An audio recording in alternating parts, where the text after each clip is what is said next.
Yeah, there we go. Okay, hello everyone, welcome. Welcome to Masks, a New Generation. This is, as you guys may have been able to tell from my background, this is a superhero game specifically on superheroes. And it's a play by the apocalypse game. If you guys are familiar, I still have yet to find like a really good definition of what a PBTA game means.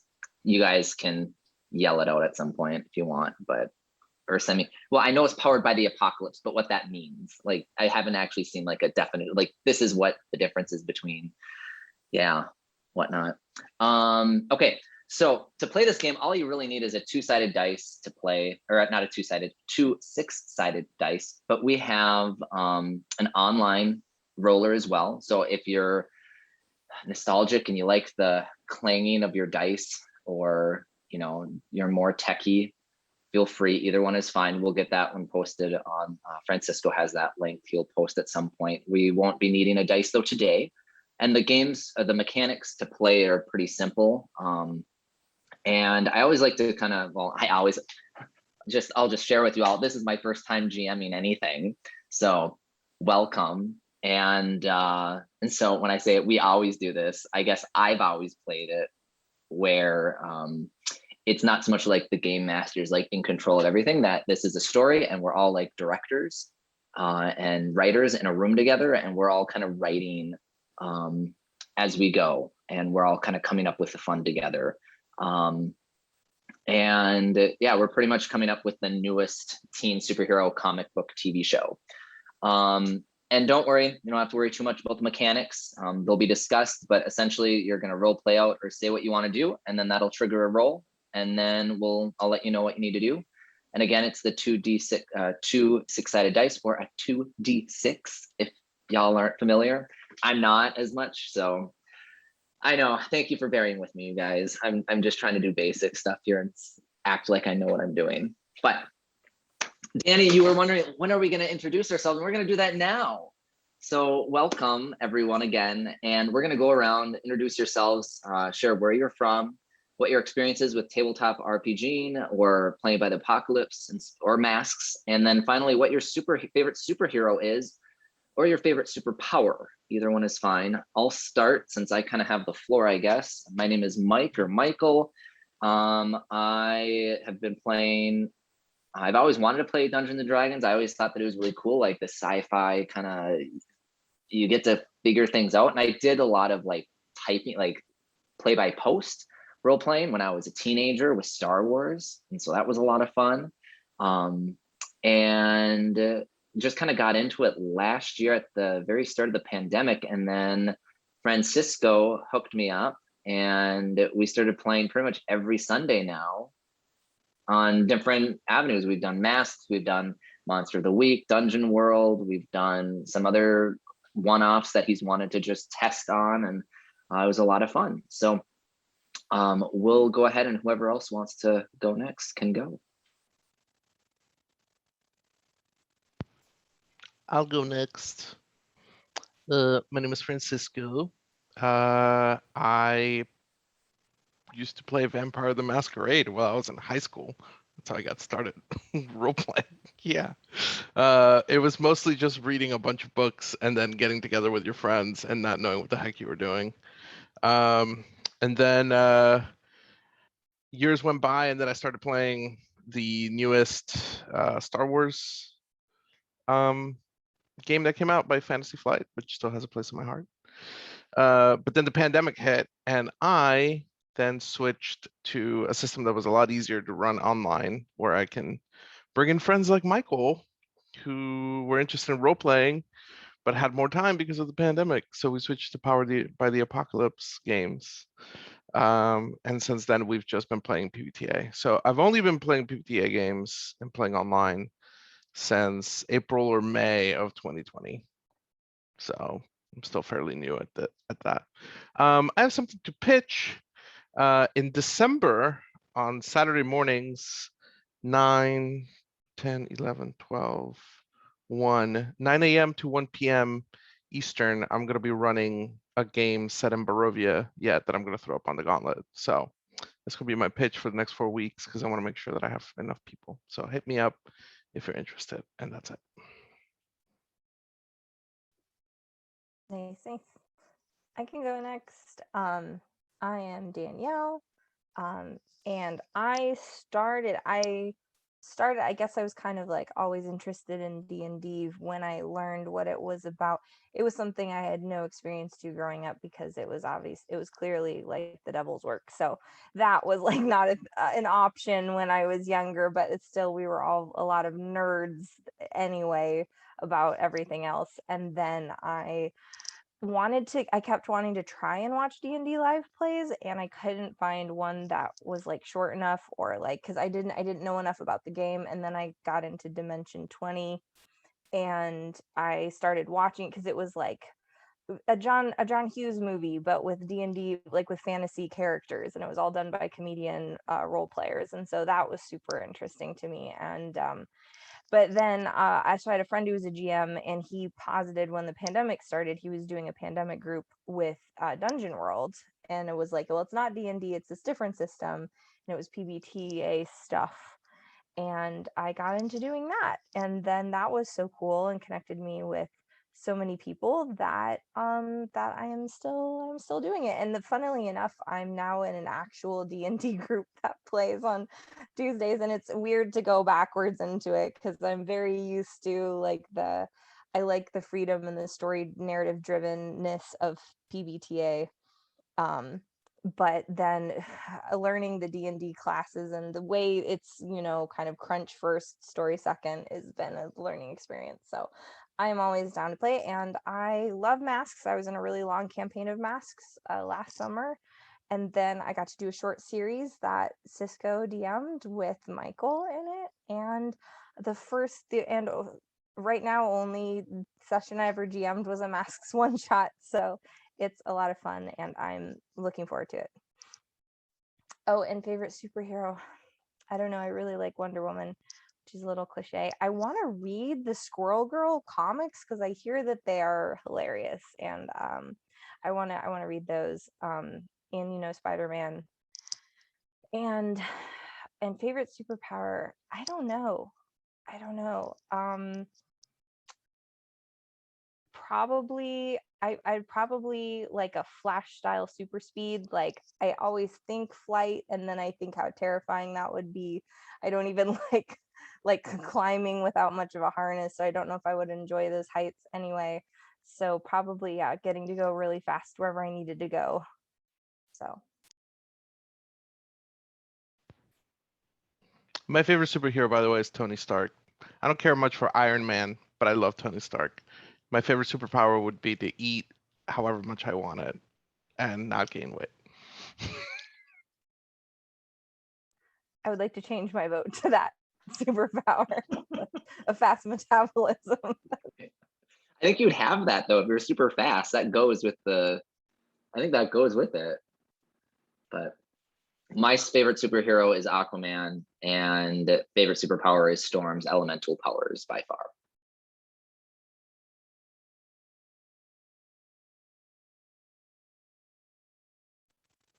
All right, looks like I'm next. I'm Nate. Michael invited me to this thing here. And I really didn't get much into the D&D world until actually about 2 years ago, year and a half ago. That's kind of where I started. I mean, I'm an avid board game collector. I can show you guys my collection later. Quite awesome. But I do love board games, gaming and anything. I love it. But didn't really start to do more like the D&D side, table, that kind of stuff, the RPG type things. So recently, it only happened because when I was in the military, some guy invited me. He's like, "Hey Nate, we're all having this down because everybody had a down day. Like basically, you just don't do maintenance, you just have a good talk session." And we're all like, "This is dumb. This is lame. We want to get out of here." And they invited me to their D&D session they just started up. I'm like, "Okay, I'll go. I'll play." Like I always heard too, like Danielle said, like it was bad and everything like that. And then, well, all it was basically they were arguing about rules. But so then I learned that it wasn't so much bad; it's more like the people you play with. And so I started to play that, and I actually enjoyed it. And so since Michael invited me to this, I'm like, why not try this out too? So looking forward to playing Mask because I never played Mask before, but it sounds like it's a lot of fun. Superhero and power. I forgot. Yes. Well, let's go with superhero. Well, Francisco kind of stole my thunder, unfortunately. But I did like the Iron Man idea because he is a businessman, but he has technology at his fingertips galore. I think it's pretty darn amazing. I do love that a lot. Superpower? I don't know. Like, there's so many to choose from. Probably just like to be unseen quite easily. Just to be like in the background, so like not quite invisible, but just be able to just like not be there. But you know, you can still be there kind of thing. I don't know what you call that. Camouflage. That would work. That would work, yeah.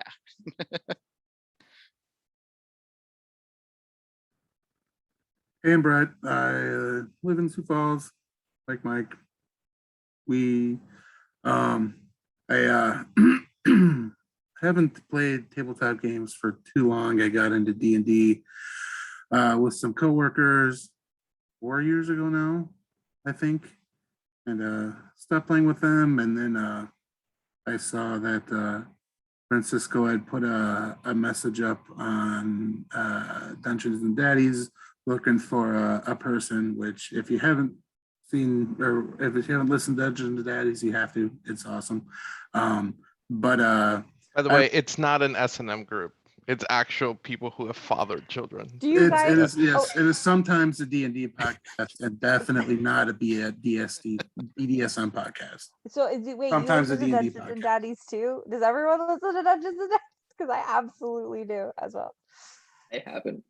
It's fun. It's very, people swear all the time, but it is so hysterical. It's so funny. And there's lots of feels. So best not be listened to some episodes in public because you might have problems. But so I replied to that, and then I've been playing with these guys most Sundays. We played Monster of the Week, and then we had a Dungeon World run, just fun. So yeah, here we are, Mass. Never played it before, but I was down for new stuff. Looks fun. Favorite superhero? Johnny Storm. Fire stuff is like the fire stuff. Superpower. Real life superpowers probably. I'll just be a basic bitch and say super speed, Flash. Superpowers that aren't really real, but that I would want. Save slots for my life. Try something. I don't know if it's gonna work. Quick save. That sucked. Quick load. It didn't happen. Is my superpower that I really want. Awesome. Well, nice meeting you all and welcome. I mean, I've met all of you guys before, but nice to meet that you guys have met. And so let's see here. Okay, so this, so masks, if we're kind of thinking of what's it gonna be, because I mean, some of us have different ideas, like, you know, it's the devil. That was the biggest thing for me too. Even my wife, my wife, Nate's sister, was very much concerned for my salvation in that I was gonna start playing Dungeons and Dragons, and trying to explain that to her, that it's like any genre of entertainment. There can be bad things, I'm sure, but there can also be very great things from it. And now I think that now that she's seen how it's played and the stories I've told, she's like, oh yeah, this is so up your alley. It's not even funny. And the stories that she tells, she's like, you guys should just become movie writers, like quit your careers and just start screen writing. And I'm like, no, I don't think that'll work, but who knows, a second career possibly. So anyway, so when we're thinking about that and kind of, you know, making sure that we're, you know, comfortable with the setting or the content and whatnot, I kind of visualize, I mean, we're teenage superheroes here. So we're not gonna get into murdering and, you know, adult content, I would say. I would think when we're thinking about kind of a rating, I'd say PG-13. And I would kind of think like Arrow, kind of like CW rating would be kind of where we're playing at as far as content goes. And like I said, so not like the Titans from HBO or the DC HBO show. Not quite there. And to again emphasize that we're not killers. We're not going to be killing anyone. We're going to beat them up and throw them in jail. And then we're also not like an illegal group. You know, like superheroes are normal in this universe. We're not openly hunted. That doesn't mean that we don't have enemies and that we're beloved by others either. We're also in school. So we're true biz high school students. And so to make sure that we are all comfortable, we do have a couple of safety mechanisms. I'm going to post in the chat really quick here a link to, this is going to kind of be our game sheet that we're going to play off of so we can kind of see each other's game sheets.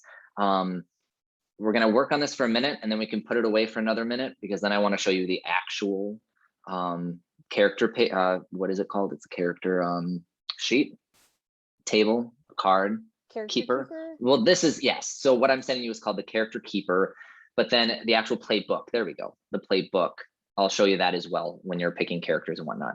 So if you want to go ahead, I just texted or messaged everyone here. Let me know. I've never actually like used, you know, Google Drive too often. So I hope that this works. And so what you're going to do is you'll see down at the bottom, you'll see a bunch of character names and whatnot and player book, da, da, da, da, da. If you go on the bottom, you'll see some tabs, characters, moves sheet, NPCs and stuff, locations. And then if you scroll over, it says safety. And that's what we call kind of our raise your hand or thumbs up if you guys are there, if you need another minute. You're there. Perfect. Okay. So this is Lines and Veils. It's just kind of a thing, like, again, I think the content itself of what we're playing at, of being a CW-esque thing, kind of lends itself that, oh, okay, so we're not going to probably be, you know, having like big sex scenes. You know, I can 100% probably say that we are not going to go that route. You know, I think that, you know, slavery, it's not really going to be about slavery. So I don't see how that will tie in. But again, I'm not in control of the story. We're in control as a group. And so there's some things, but there might be something like, I know previously in previous games, it's been something, because this is kind of a fun way to get away from our world for a bit and the pandemic and all this, and that I don't want to hear anything about another pandemic. I don't want anything associated with this. Like I want to break from that. And so then there's not going to be a mention of a pandemic being happening in our world. So that's on there as well. So just kind of go down, and I may have, you know, this is just some things that I had from Francisco's time that we've worked together. I kind of pulled from that, and then I added, I don't even know if I added any, but if you know of something that's like, I don't like snakes, I don't want anything to do with snakes, I'm putting that on there. Yes, Francisco. So Michael, I don't think that we have editing authority. You don't have over editing this. authority. Okay, how do I do that? So go ahead and open up your Google Drive window. Yep. Right click on the document. Let me open mine up to make sure that I'm guiding you through Like- this. And then go to Like just my regular drive? Okay. yeah, and then go to which one is it? I guess go ahead and go to share. Can you go to share? Yep, and you can choose. And that's in how I there. got it. I sent you guys the link that way. You should have an option to choose if you want people to edit or to view only in there. That's what it should. is. Yeah. So after you click on Oh, share, editors can change permissions and share. Viewers can comment and see downloads. Those are both Mhm. checked. yep. Oh, Do anyone with the link can Edit. edit? Didn't I do that? Editors can change permission, or hold on, with the link. you should be only All right, choose anyway, one option. oh, viewer. Yes. I see it. Edit. There we go. All right, done. So you might have to, sorry, technical difficulties. You should all have the ability to do that now. Yep, just refresh You your might page. have to refresh and close out maybe. Yep. Thank you. So when we're talking about lines and veils, a line is a line in the sand. We are not covering this. So if it's I don't want spiders. I don't want anything to do with spiders. I'm arachnophobic. We're not dealing with spiders. That's a line. There won't be a spider showing up in this thing. If it's maybe something like, we're going to possibly have people being in danger. So to say that harm to children, I mean, that might be a possibility, but we're not going to go into I don't want to go into grave detail about it. That might be a veil where we just kind of, it happens, but we don't see it. Kind of like a lot of the DC and Marvel movies where a building falls, but we don't see all the people that die in it. So that would kind of be what that would. So go ahead and check mark off what you want. And at any time too, throughout, there's also an X card, if you guys are familiar, that if this is just like, nope, we're not doing it. What I like to say, instead of, oh, I'm Xing this, just say, oh, pause, timeout, 1 sec. Can we discuss, just want to, maybe let's go around this, or let's not follow into where we're at, or maybe checking with the group too, like, hey, I'm kind of not wanting to talk about someone's arm being forcefully ripped off and blood squirting everywhere. Can we just quick go forward a little bit? So at any point too, so you have that X card. So you have these, which will follow, and then X card as well. And then please remind me if there is anything that we're, you can add other ones too. Yes, Nate. So if you're I'm like, sorry. We can't if I put an X somewhere else or X on someone else, like, we're not gonna override someone else's X, right? No. So I guess the only way that would be like if someone was a line versus a veil. So like on eye injuries, if someone absolutely doesn't want it, the line would override the veil. Gotcha. Okay, makes sense. Yeah. Okay. So we'll give you a minute or two, and go ahead. So when Michael pitched me the game about being very like high school centric, and correct me if I'm wrong, Michael, but like just very high school drama centric, Yes. I immediately thought about really leaning into that, and specifically like the romantic drama that comes with it. So if somebody doesn't want romance with PCs, just let me know. And then And by romance, like, it's not going to be like a full right, well, page or I veiled sexual content. right. Yeah. Yep. Because so the high schoolers that think they're in a relationship because they're in love. Right. Yeah.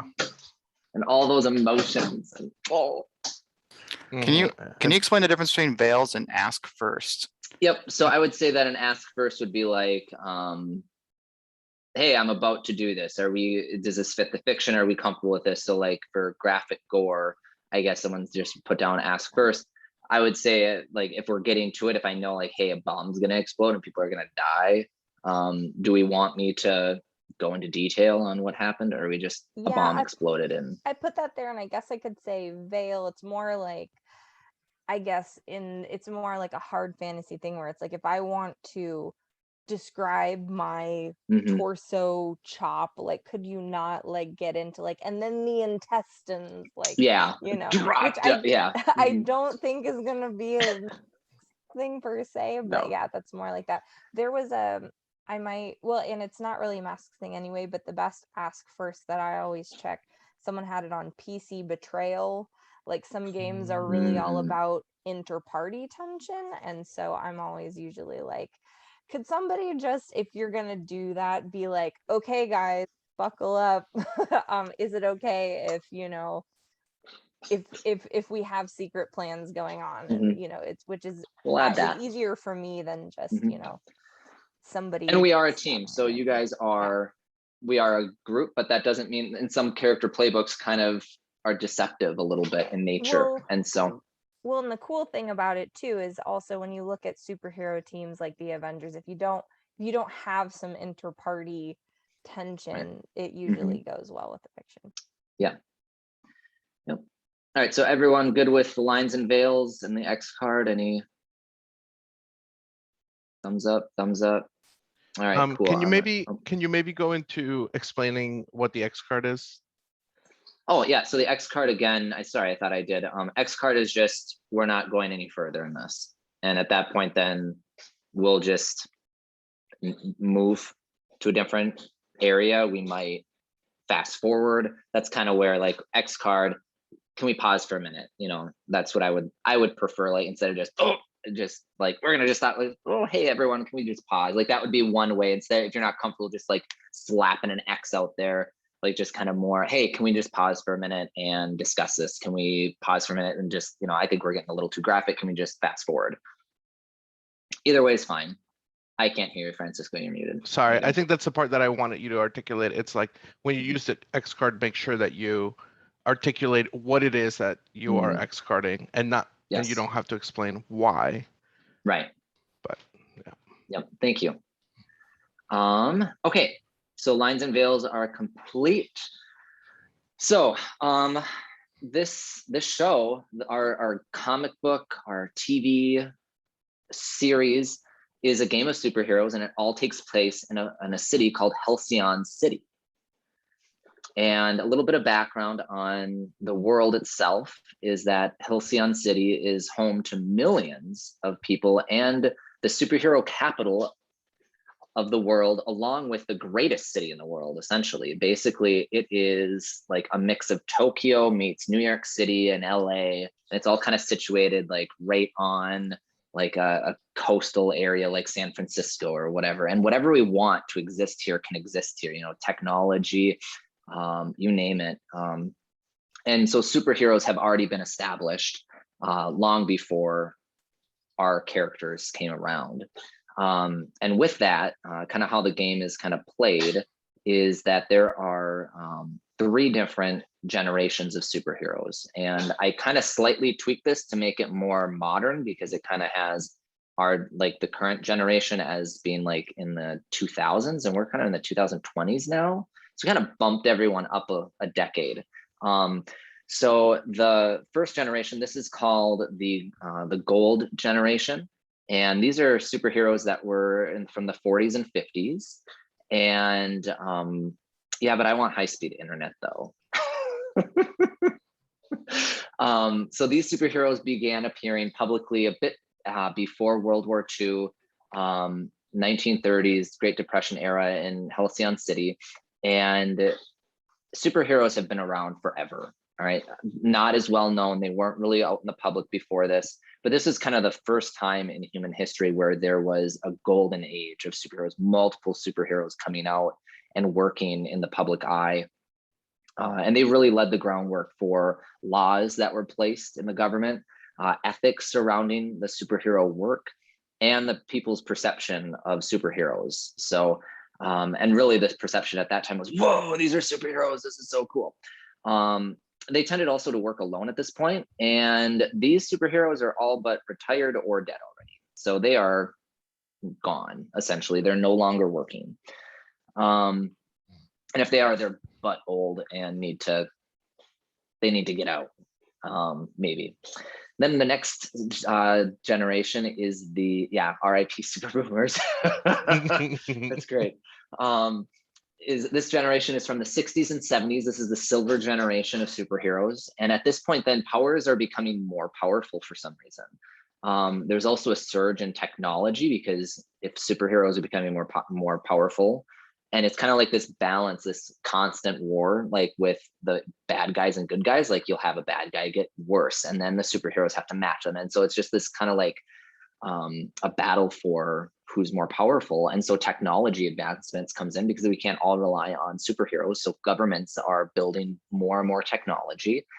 And because both sides are becoming more and more powerful, you'd see superheroes starting to team up with one another.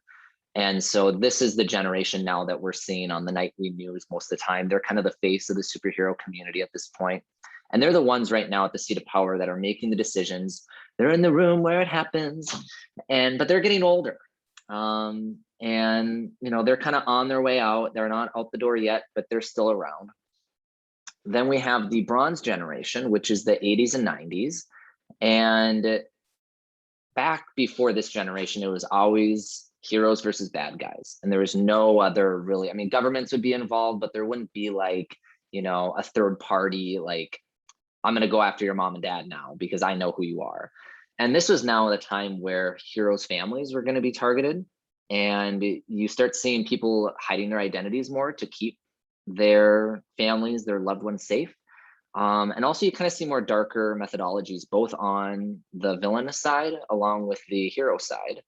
And they're the ones right now that are kind of on the groundwork, doing the dirty work. And they're waiting for the silver generation to be gone so they can start taking control. So they're kind of like the, the vigilantes that, don't necessarily want to work side by side with the silver generation. I mean, they do still, but again, they are the ones whose loved ones were attacked. And so they had to find different means to do their work. So kind of differences in their generations. And then we come to the modern generation, the 2000s and beyond. And that's you guys. And you live in this world where superheroes and aliens and super robots, they're not surprising at all. But as teenagers, they change their mind constantly. They're feeling their heightened emotions. People have different influence on them. They're trying to figure out themselves in the world, and that's you guys. That's who you're going to be playing. And so those are the 3 and then 4th generations of superheroes. So you guys, who's ready to create a superhero? Okay, so what we're gonna do is we're gonna kind of go over the different playbooks. I know that I sent you all little kind of snippets of the ones we're gonna be playing, and there's several more, there's countless more, but being my first time playing as a game master, I really wanted to limit how many playbooks I was gonna need to be familiar with, and to just kind of make the ease go a little bit more, because I didn't want us to feel like, oh my gosh, I have a million different things I could pick from. I kind of wanted like less choice. That way, then the choice would be easier for you guys to make. So really quick, I'm going to privately message you guys, and we are going to do a couple. I'm going to just kind of send you a couple things here, and you just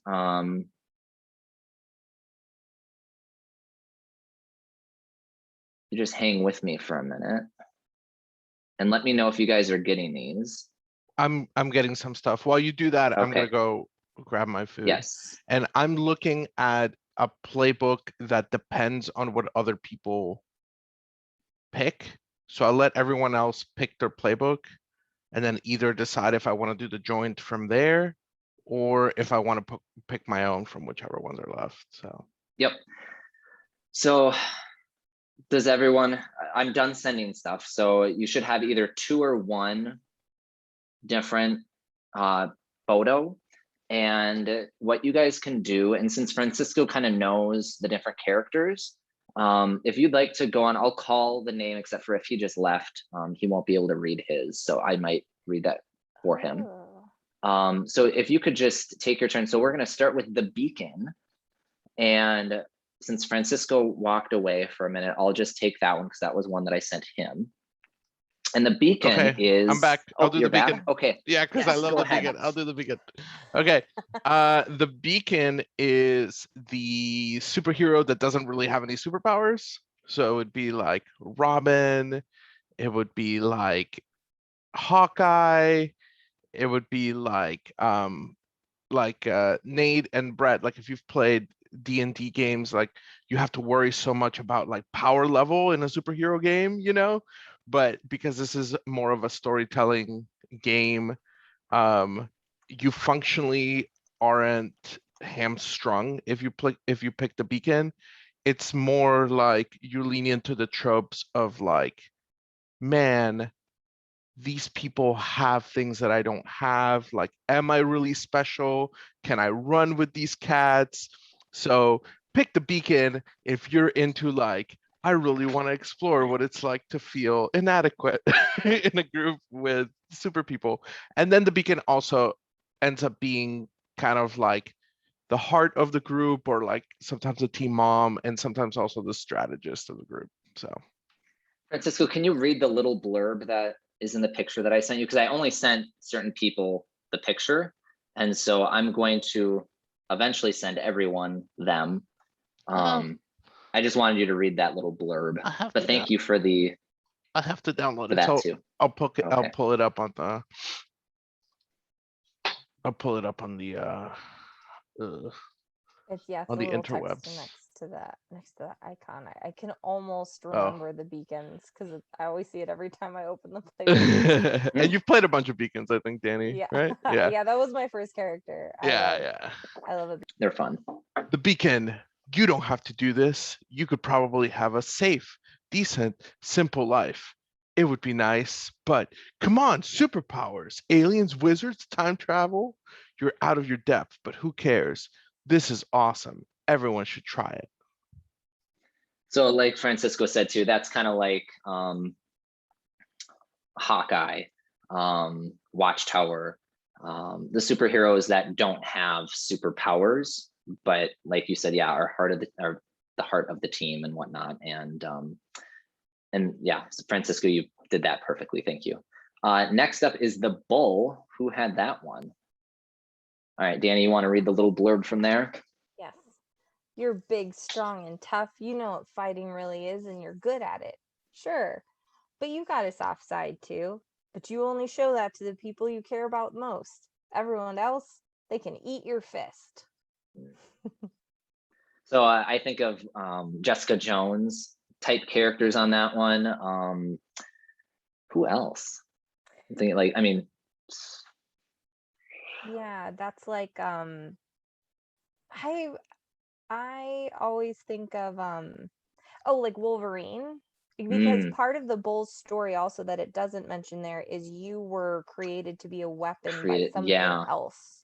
And yep. so that can be as much or as little of your backstory as you want, Mhm. but you've decided to be good, even though like you were basically created to be some kind of destructive Mhm. weapon. So that's Awesome. why all the other playbooks like have a suite of powers that you can choose from, but the Bulls is like it just has to be big and destructive, and then you can kind of make up what you want.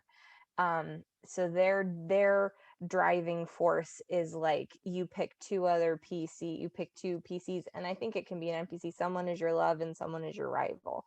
And so it's a book that's very pointed at that core dilemma as to like, who are you doing this for? Mhm. Yep. And then who has the Janus? I do. Awesome. Do you want me to just read it? Yep. Go ahead and read it. Wake up, breakfast, school, work, homework, sleep, repeat. It burns you up being stuck in this life, unable to make a real difference. That is, until you put on a mask. And then you can be someone else, a hero.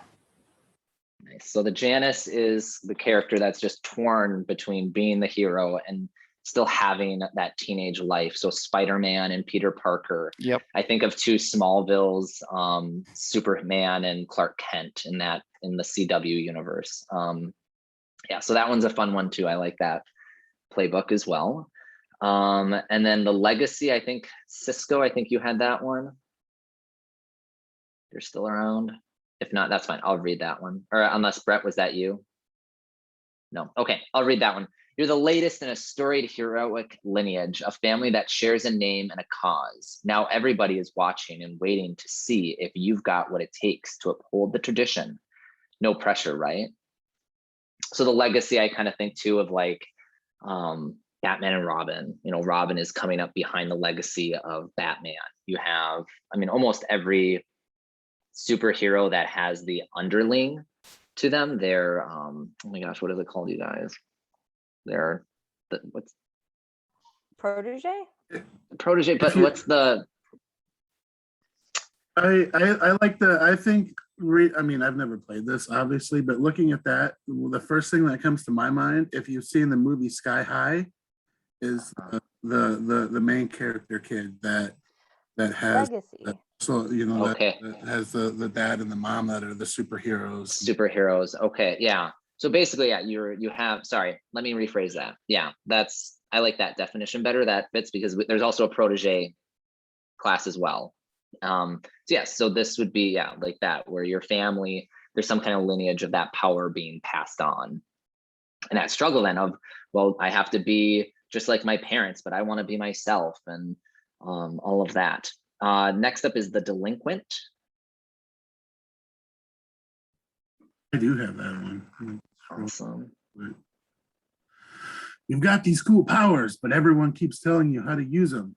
You know what they need? Someone to give them trouble, to make sure they don't always get their way. And hey, you're the perfect hero to do it.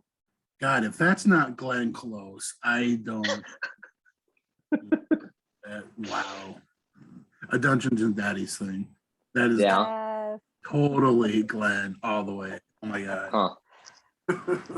Yeah, I always think, and the image of it too is, I think of like Loki, you know, where it's that hero, he wants to be the hero that everyone loves, but then at the same time, he's had a past maybe, and he's just got to be a little trickster. So I think everyone that, like, I think a lot of superheroes who, you know, come off as that hard exterior and maybe a little tricky kind of fit right into this because they want to be a part of the group. They want to be a part of the team. So like as well. like a Gambit kind of thing. Yeah. Yeah, Too also. very much It's so. really Yeah. cool. The cool thing about the Delinquent is a lot of their moves often are like moves within the team too, and using team points to do stuff, which is Mhm. kind of interesting. And I know scared me off of playing Delinquent initially because I was like, I don't know what team is. I don't know what these things. This sounds complicated, but it's really natural when you think of like the team dynamics at play. Mhm. Right, and then we have the Protege. All right, that's mine. All right. You proved yourself to an experienced hero. They think you got what it takes. They've been training you for a while, and now you have to decide. Do you want to be them, or will you find your own path?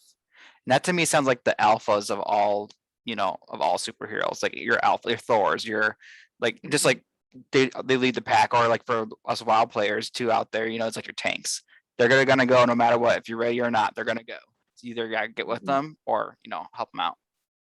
Mhm. Yeah, and it would be like Thor compared to like Odin, you know, like that, or that would maybe be more legacy. I feel like maybe this is more like Batman and Robin, kind of like they saw the talent. This is someone I'm plucking up, and I'm going to teach you how to be the superhero that I want you to be. And yeah, it's that struggle of like, I want to be myself though. I don't want to necessarily follow what you're doing, or maybe you do. I don't know. The second one is, or the last one is going to be the Joined, and this is the one Cisco is like, oh, I might want to like or not. So I'm not sure who had that one. Yeah, that one's mine too. You'd be nothing without them, your partner, your sibling, your friend, your rival, your other half. You're tied to their powers and to them through and through. The rest of the world only ever sees you as two halves of a whole. That is two separate people. And the two of you aren't sure if they're right. Well, that's the Wonder Twins right there. Mm-hmm. Or Yeah, the and Outsiders. the if you've watched, I haven't watched this one, but it's the Cloak and Dagger. I think it was a TV show at one point, and yeah, trying to think of other like twin superhero. Well, like Scarlet Witch and Silver Surfer, they would be twins with one another. I feel like they're two also very distinctive, but at the same time being that twin mentality. So I did just send you guys the different kind of cutouts that for every character, that way then you have them. And then what we're gonna do is, let's see here. So what we're gonna do now is we're gonna take just maybe a 8-minute bio break, just kind of maybe take a look at these ones. I'm gonna also send the playbook to you guys so you guys can really see a little bit more of the sheets and whatnot too from them. But then we'll say come back at 10, we'll just say 10:10 Eastern Standard Time, 9:10 Central Time. Thanks everyone. And I don't know if we need to pause recording or what, Cisco, but I'll Yeah, let you determine. we're gonna pause the recording. Welcome back, you guys. Thank you for not running away. Repeat, you guys. We forgot to record, so I just repeated what I said. Anyway, So again, the playbooks that we have available are the Beacon, the Bull, the Delinquent, the Janus, the Legacy, the Protege, and the Joined. So at this point, and Brett sent a link to all the playbook, and then I also posted on Facebook, on our Facebook group, and then in our chat, I had sent over the PDF file of it as well. Is any of these so far sticking out to you? I think that the only, like, and all of these, like, if you have like, oh, I want someone that can do elemental, or I want a specific superpower, that's kind of secondary to what any of these playbooks are, because the playbooks are really telling us what type of character they are, so who they fit in. And like, for example, in TV shows and movies, like how we have different tropes, like the jock, the nerd, the cheerleader, and the outcast. And just because someone is labeled a jock doesn't mean that they play football. They might play lacrosse or baseball, and yet they're still considered a jock. Or the teacher's pet may also play baseball, but isn't considered a jock. And so when we're thinking of what playbooks we want to play, don't think too much of, I want a certain superpower yet. Think of, I want this kind of life or kind of trope that you're going to be playing. So yeah, so do any of them speak to you guys? What are our thoughts? Talk, get off mute. I'm definitely looking at the Beacon and where is it at? The Delinquent. I'm torn between those Okay. two right now. That's kind of where I'm at right now. Mhm. Okay. I am still, I have a bull concept that might work, but I also,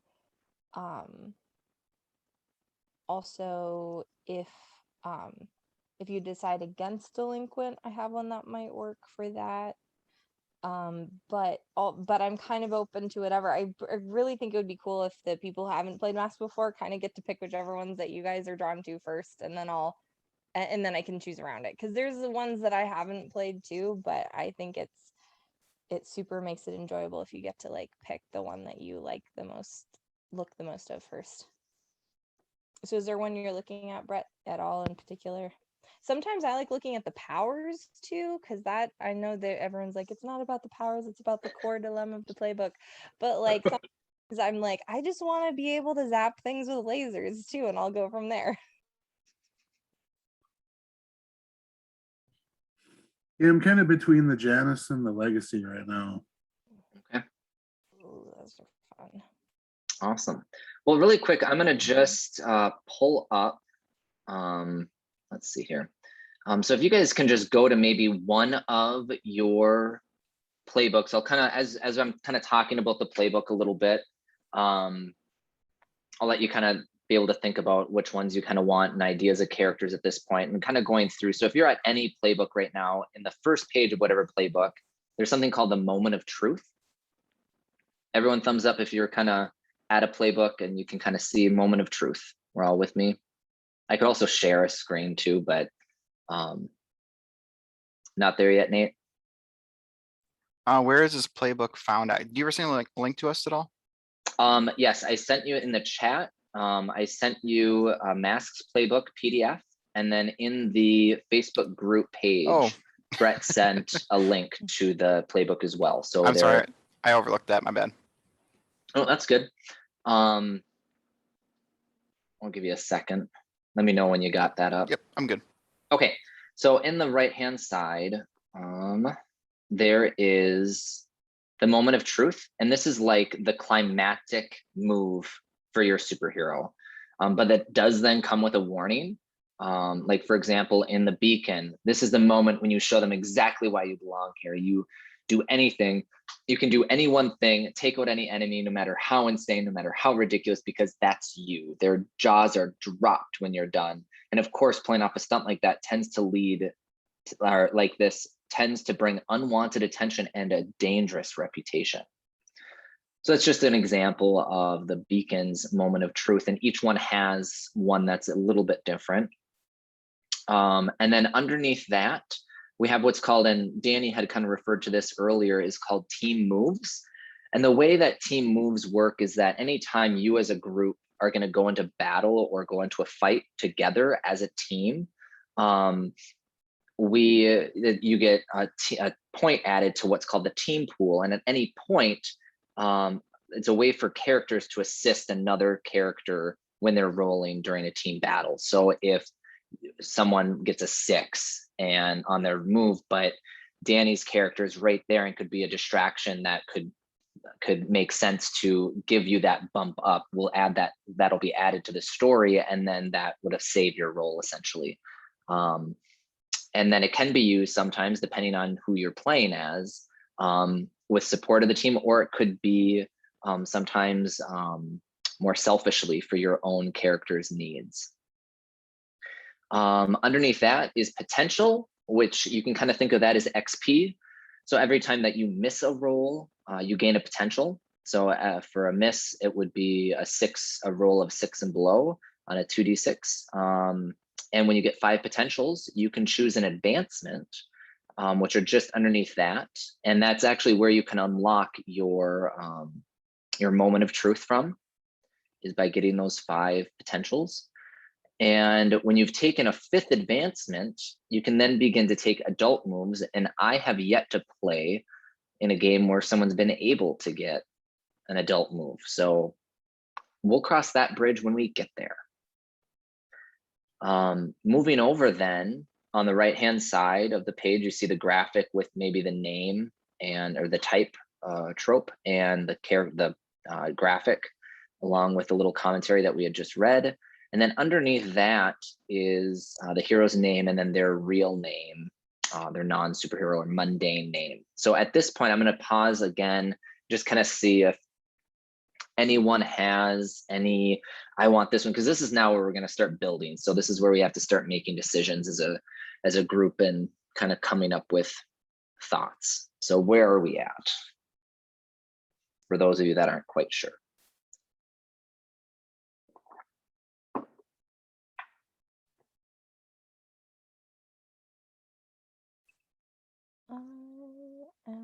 Don't speak all at once, everyone.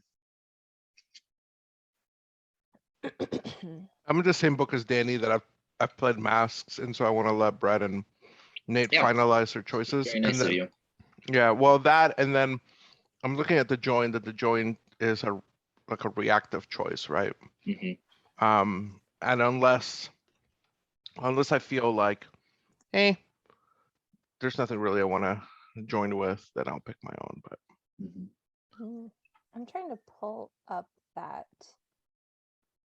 playbook because I found some that don't have any character art, because that's sometimes I found a version of Masks playbook that doesn't have the characters in it, and that I think has the expanded playbook. I should add too, at any point, like while we're playing, if you need to like run off, like I said, I have 3 little kids here. So if you guys were like talking and one of them started crying, I'm gonna go on mute and then run away quick. Feel free at any point if you have to step away, or if you just need a quick refill and you're still listening or whatnot, just like type something in the chat like I'm still listening, I'm just stepping away, or just if you have to go, you go. And then if it ends up being like you're gone and we're actually live, like playing live for like you're gone for like 10-15 minutes and you're gone, then we'll make that happen. Then in the fiction, we'll kind of narrate the fiction, so that then you're not we're not playing for you, that you maybe go off someplace else or you get knocked out or something along those lines. So we're very flexible. I know Nate was talking about I think Danny, before you joined, like if eating is a concern, or I'm pretty flexible, so feel free to eat. Francisco, you're welcome. Thanks for asking for permission. No, so Nate and Brett, yeah, I'll actually, let me give you guys just like maybe a couple more minutes to maybe look at it. Is that, Brett, do you feel like you want a couple more? Yeah, I'm still kind of reading. Okay. I had a question about well, sorry, Brett, if you were talking, I didn't mean to step on you. No, I was done.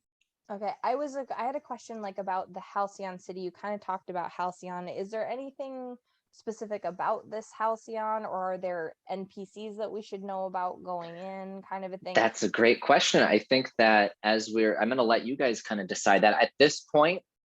the only kind of characters that I would kind of NPCs that I'm thinking of, because I'm gonna have scenes where we are playing mundane characters in high school, that there will be NPCs that are high school, so teachers, students, Okay. things like that at this point. But as far as the mayor or the, you know, health director or someone famous or another superhero, I haven't decided any of that yet. And I'm Okay. kind of leaving things up for you guys too to make decisions on as well.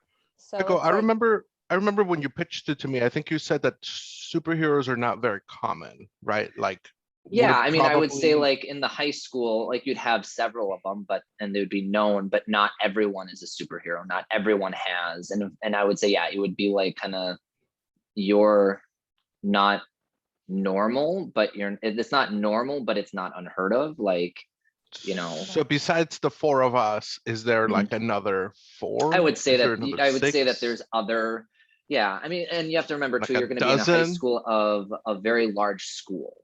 So Okay. it's not rare enough where it's just you four, but it's not like every class, every single, like 50% of the students have it. I would say it's more like maybe 15%, maybe of 15%? this 15% of the school maybe 15%? has it. So if Yeah, 15% of 15 or schools, 10%. so if it's a 3,000, I think there was 3,000 people in my graduating class. Is that a large school? My gosh. In your graduating class? That doesn't sound right. wait, Maybe you it's not said 3,000. 3,000. I mean, That doesn't that's sound like right. Huge, man. yeah, that's Dude. In like I a know. large city high school, how many people would there be? 1,000?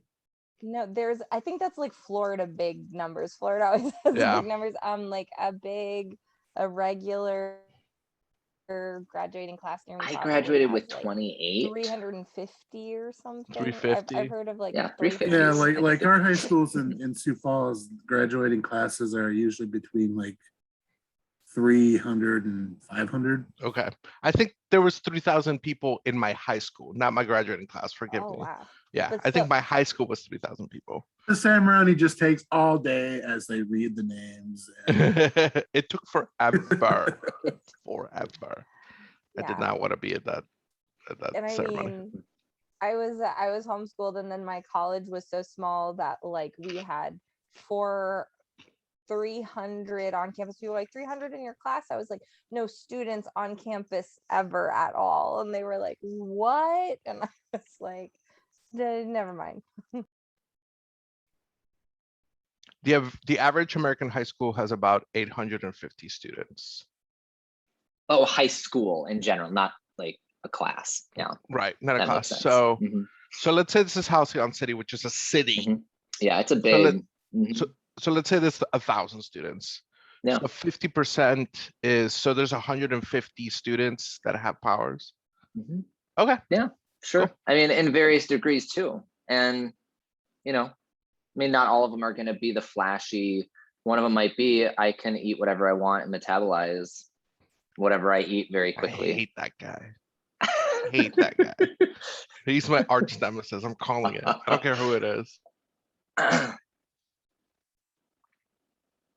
No. No, the world is up to you guys here. And this is kind of like the part where like we could have easily have done all of this beforehand, but at the same time, I wanted to really go through all of it, being a first-time GM and a couple people not playing Masks before. So appreciate your patience, you guys, and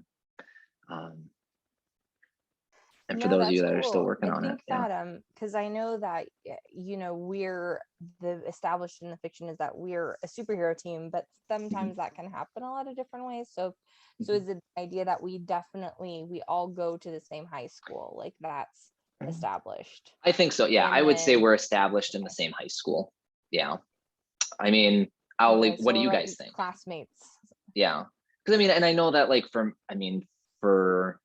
me as well, like I was friends in other high schools. And so maybe they're from the north side. Oh man, you don't want to be friends with that. You don't want to mix in with those supers or bad news, maybe. Maybe those are just our rivals. Like, I Maybe, make yeah, Yeah, we'll get to set up our rival Mhm. school, which would be pretty cool. yeah. Yeah. Yeah, I just checked. Taravella High School has 3,100 students. It's my high school. terrible high school. What? That's what I heard too. Taravella was the name of the Oh, high okay. school. Taravella. Oh, wow. Mm-hmm.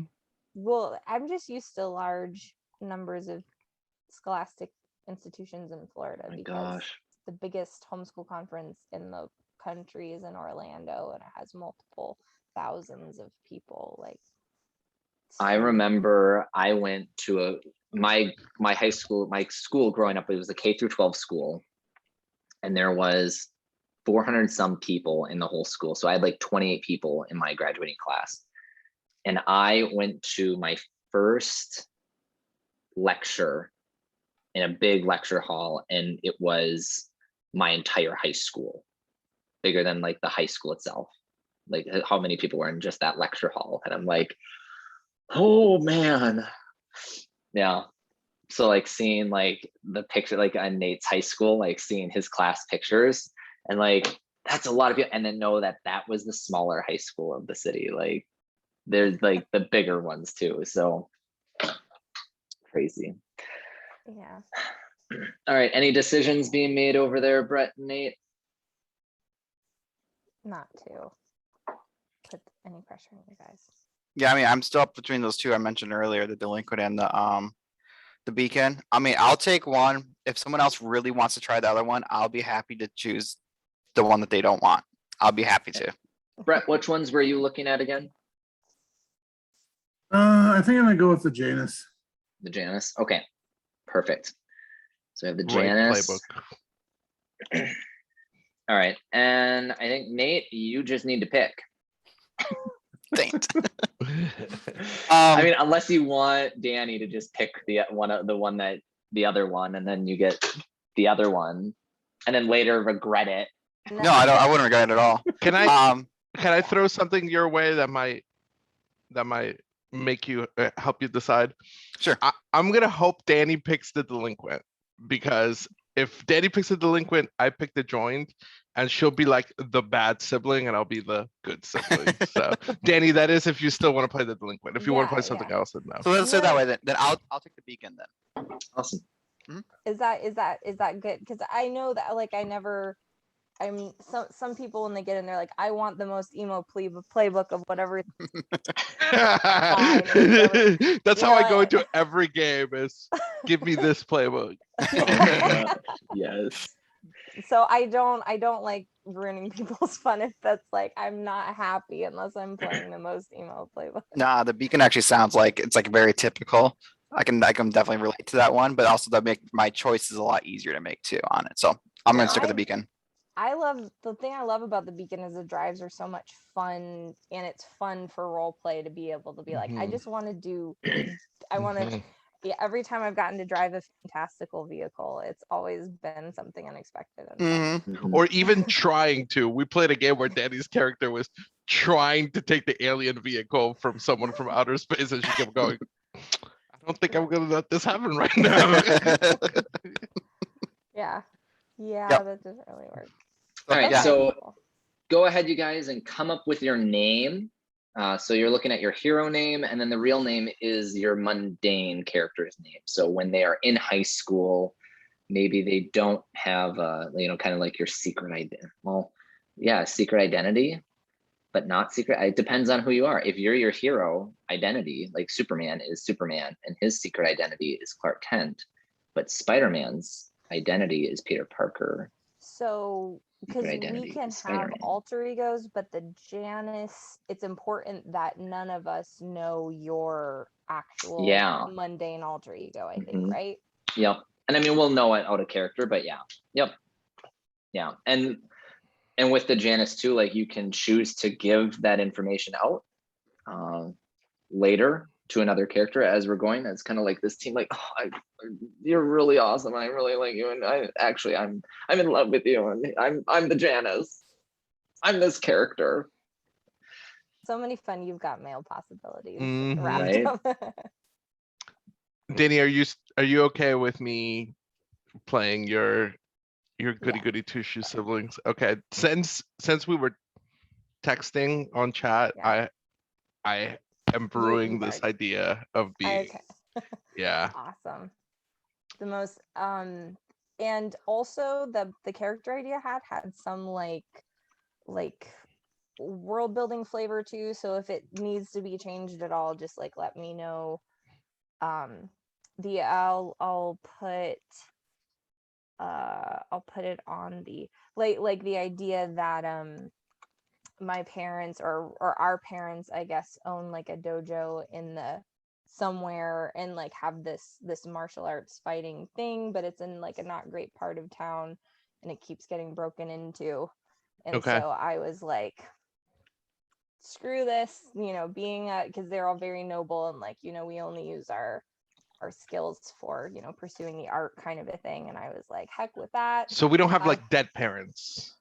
we can have dead parents if you No, want. And maybe no, I think they should still be around. And I think okay. because that presents a lot of role playing opportunities, right? Okay, yeah. Like we're sort of competing maybe a little bit, if that's okay with you. Yeah, Okay. that works.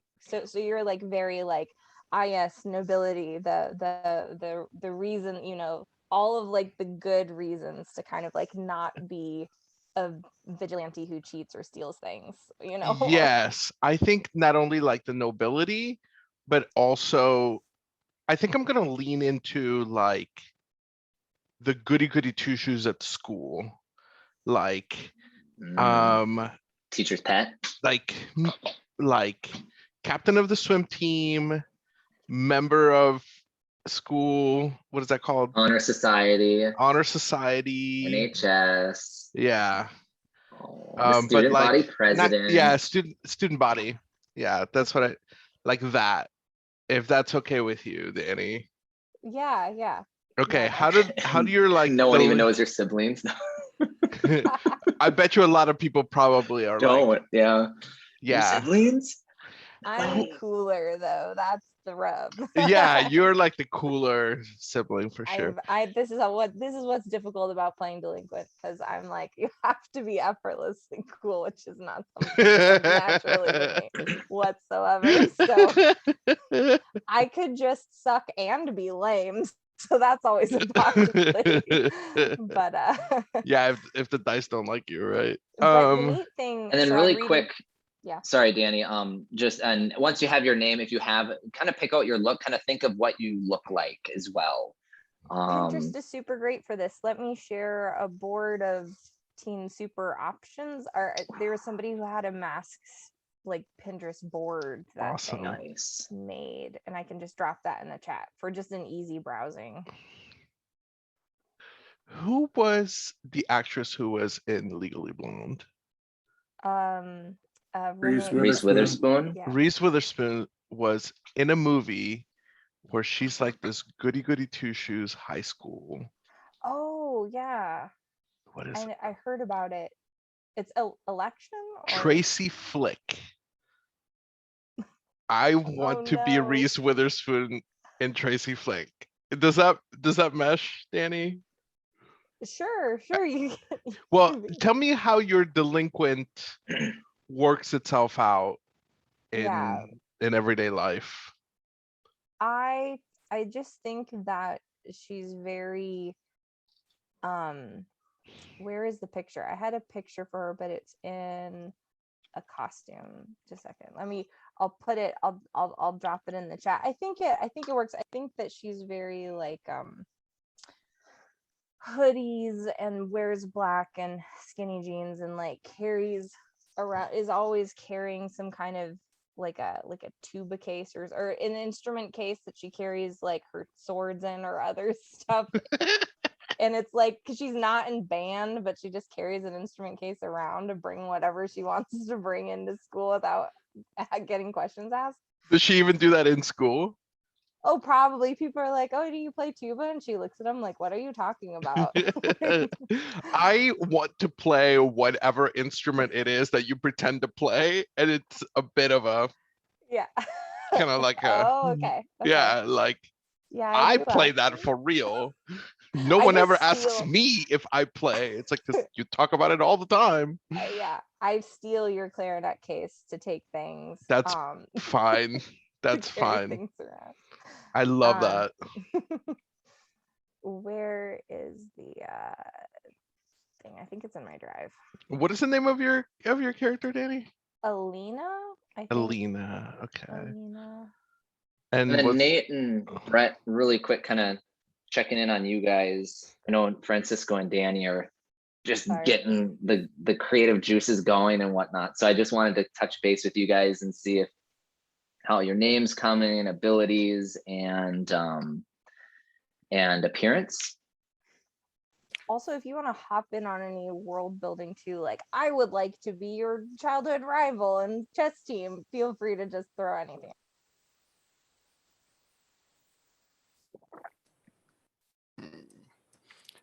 Do you want us to enter this information in somewhere? Nope. So we're gonna go over it as a group. So if you have your name, appearance, and abilities, Okay, I'm just making a maybe notepad. type in the chat like got it or done. Okay, That I'm way just then working. I know. I'm just writing up a notepad file real quick on it. So Mhm.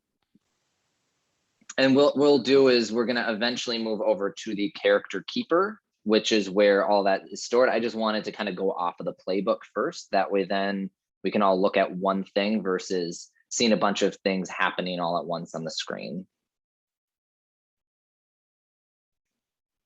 And you guys, Francisco and Danny, feel free to continue chit-chatting. By all means, like that was Okay. great. I love hearing the dialogue too. It's fun. Okay. Oh, Alina with an A. What's her last name?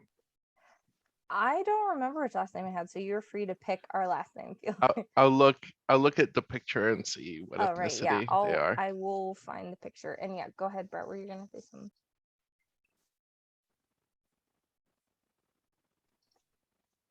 Oh, I think you're muted. I didn't hear. It's being dumb. So I'm assuming impossible mobility is more like matrix dodging and not super speed, because it looks like super speed is something else.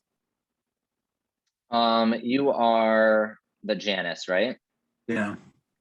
Let's see here. 1 second.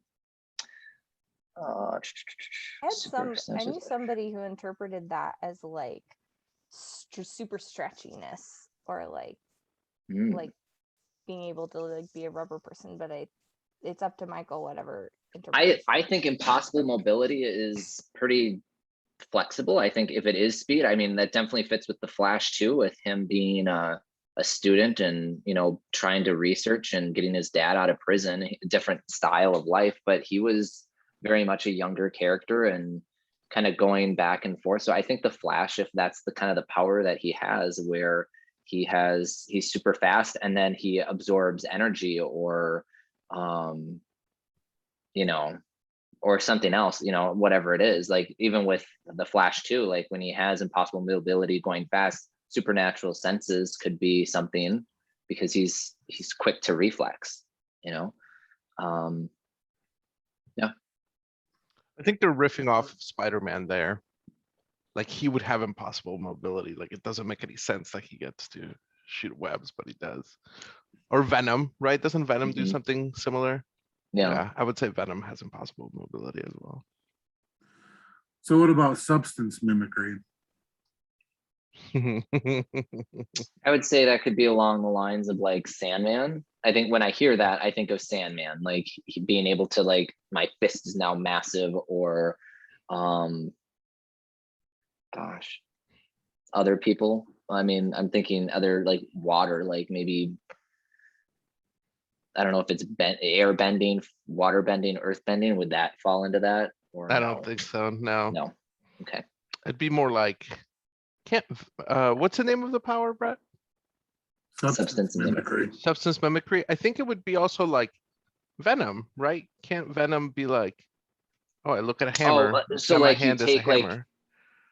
I get what you're Yeah. saying, like kind of where a substance comes out of you and becomes an object. So like It could manifest that Venom way. could make a knife out of his tendril stuff or his venomness.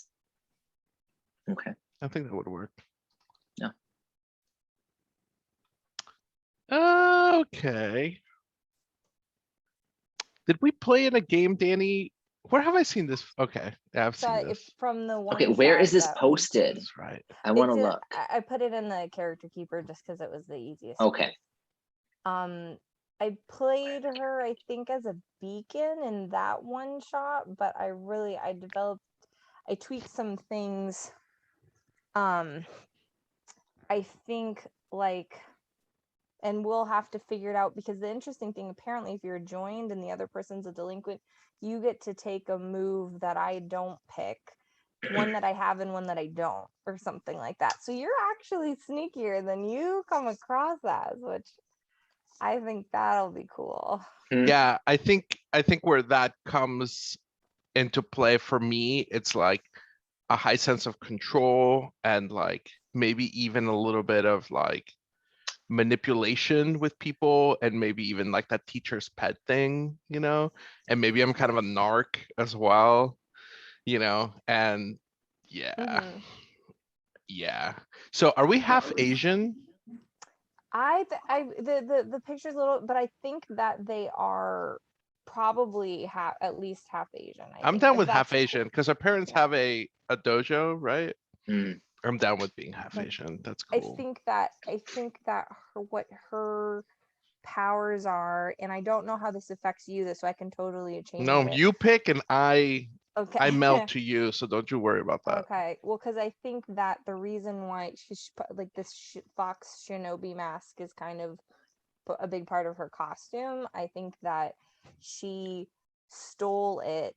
It had some kind of powers, and that's the source of most of her powers, as it were. And so that's how she's able to like Ooh. beat up people who come with the dough. But I think that she took it from like a rival place, or maybe it was an artifact that we ran across or something like that.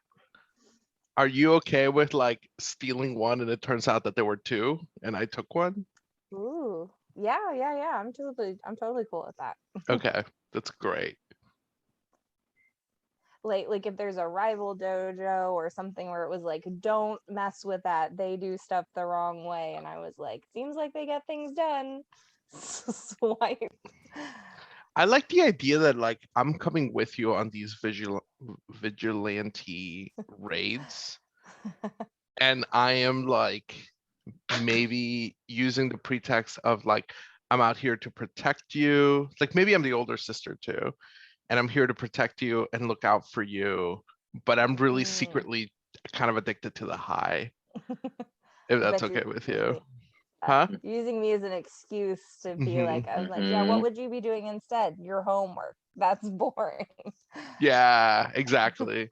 And maybe that's part of our Mhm. of that banter that we have, or not banter, maybe like Yeah. that dialogue. Yeah. Let's go with something very common. How about Tanaka? Sure. Okay. That works. Alina Tanaka.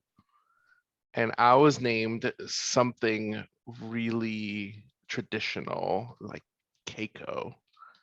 I'm gonna go with Ooh. Keiko Tanaka. I love the name Keiko. It is a really pretty name. And Victoria's not down for it at all. So I get to live out my fantasies and role-playing games. Yeah. Gosh. Literally what? Exactly. Yeah. Brett, how are you doing? Oh, so many ideas just. What are you thinking of?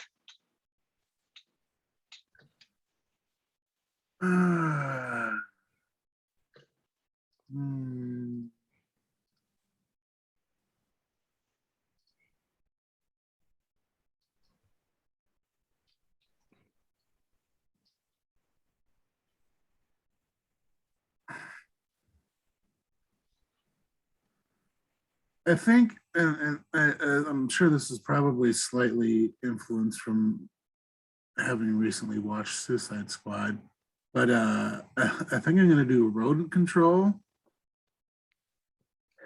And It's time to pay the piper. Dang. and I think I'm going to do impossible mobility. Okay. And Interesting. She the impossible mobility, We have a female dominated group then. I'm gonna have it. She turns into like almost like the smoke form and just Awesome. Huh. All right. Well, let's see. Okay, and Nate, he had messaged that too, that he's good. It sounds like you're good. All right. So why Yep. don't we go ahead right now? We will introduce our characters. And if you could please share your hero name, real name, and then talk about their look, what, type of individual they are, kind of background or a little bit of ethnic background, what they wear typically, both when they're at school, what style do they tend to have, and then their costume, what does their costume look like? And also like if they're completely hidden, if they're not, especially with their secret identity, and then also kind of share on your abilities as well. So we'll start at the very top, which is the beacon. So Nate, if you want to go. Excellent. Well, my superhero name is Super Rick. It's very generic, but that's who the beacon is. His name, this is on the streets though, his name is James Ricard. So he goes by Super Rick Ricard. It worked out pretty well actually. The look is I basically thought he's just like your average Joe. White, white average build, average height, but he also has a pretty boy face to him as well because he's got to have that, that little life in him. Casual clothing, but the best part about his costume, it's like a hand-me-down, like one you get at like Spirit Halloween. He just went and grabbed it because he is excited to be a superhero. That's all he cares about. So he just went to go grab that. And so what really came to my mind then all of a sudden is like, wait, Buddy from The Incredibles. Just like he had that passion, like I just want to do it and join you, but so that's what came to my mind. And then as for the abilities I picked, bow and trick arrows, but then I also wanted phasing as well. Because I thought like it would be awesome to go phase in different areas and do an arrow. I mean, why not? Kind of cool. So that's what I picked from there as well. Okay. Awesome. And are those and phasing then, do you have like a device that lets you phase, or is that something that just naturally happens for you? It's more of a natural thing, but I understand there can be limitations to that as well. But that'll come with the rules. Is that kind of like teleportation, or is that like going through, like phasing through walls? Phasing through like objects, yes. Because there was another ability on there called camouflage and stealth, which so they kind of are synonymous in a way, but phasing is more literally moving through objects if possible. Again, whether it's kind of like Kitty Pryde from the X-Men. She can go through walls and whatnot. Okay, awesome. Yep. Sweet. And I don't have much of the backstory yet, but that's okay. No, and we're not even there yet. So yeah, keep thinking on that. So perfect. James Ricard, aka Super Rick, and your handmade costume or kind of hand-me-down costume, is it face covering, or is your identity secret at this point, or? It's like people know who I am, but I think no one knows who I am.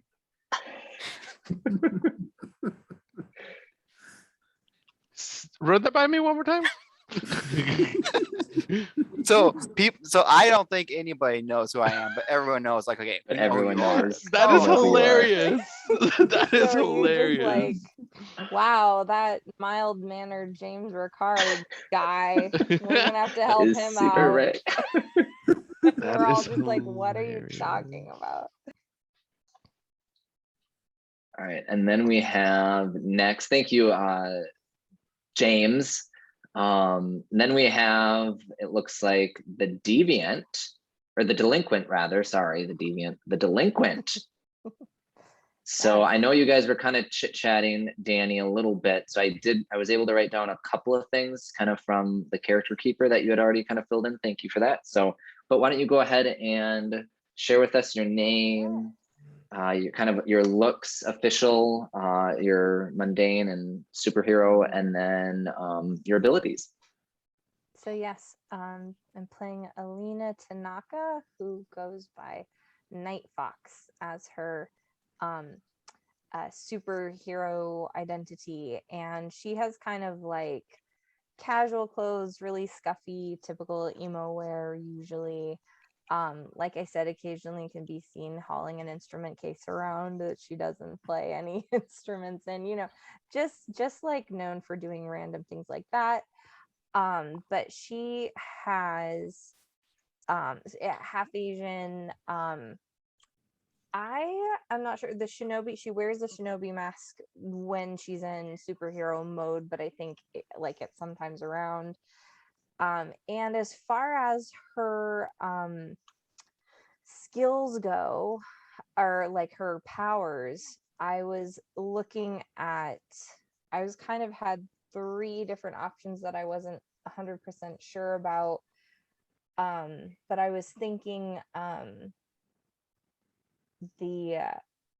was torn between doing psychic weapons and that, which I know I can't play Delinquent as psychic weapons after playing Delta in our game, but I was thinking like has some form of like swords or katanas type thing that are made out of like just energy or something like that.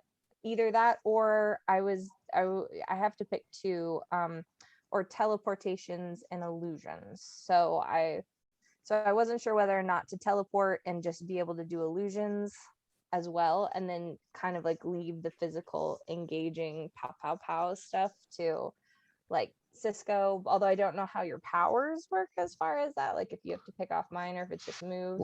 For the joint, I think I picked one that you have and one that you don't have. Okay, as far as powers. Yeah, so you just pick whatever you want, and then I think I do Oh. one the same as you. If you're gonna go with energy swords, I think that's probably the one that I'll emulate. That you all make, so we could be like energy sword duo.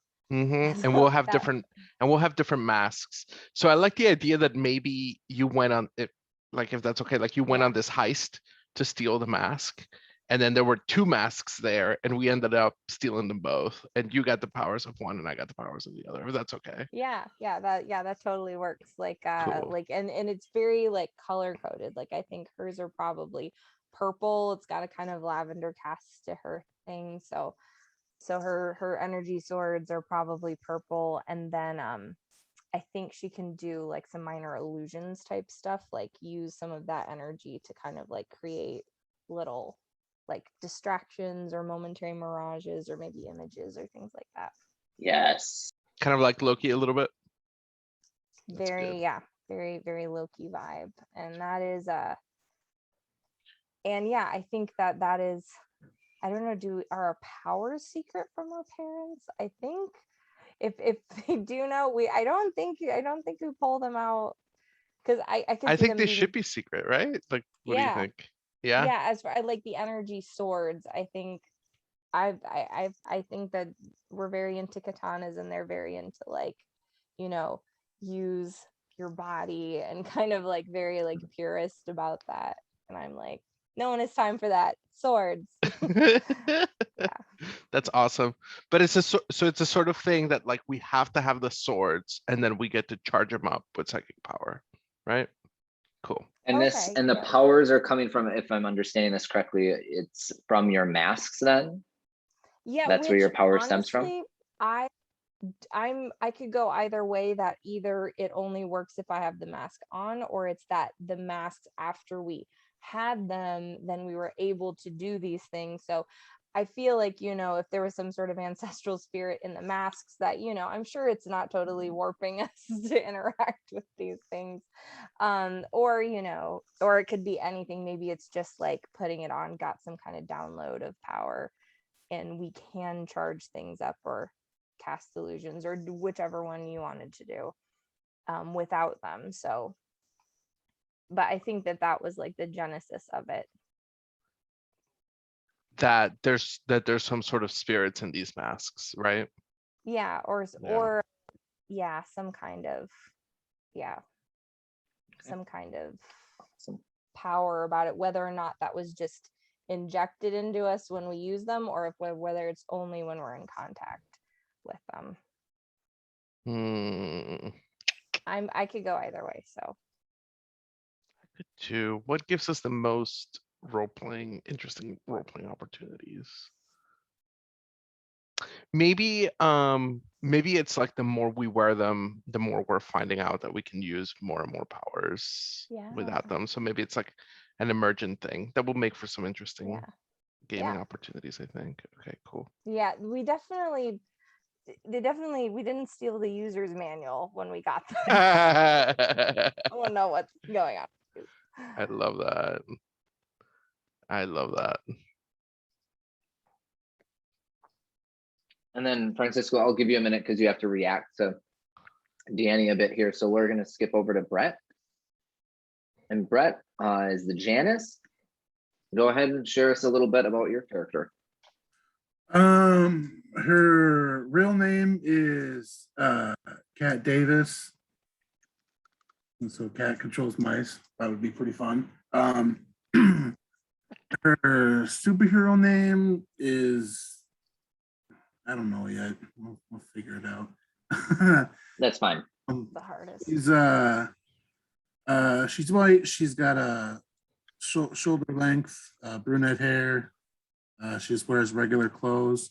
Her mask, the front is actually rat fur, and then it's tied with two rat tails. And her costume is, oh shit, I don't know.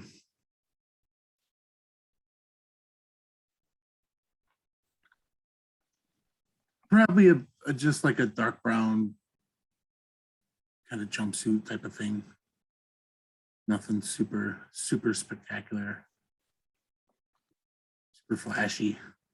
I'm just thinking the ties. That's what got me. I was like, oh, oh man. Yeah, are they literally rat tails, or are they Yep. look like?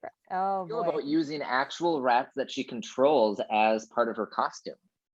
Does she have like an empathetic feeling, or were these like two of her compadres that she loved that died? I mean, what's the story with with They this they rat? were actually her the first two rats that she learned that she could control, and they were killed in a fight, and to keep them close to her, she kept their tails.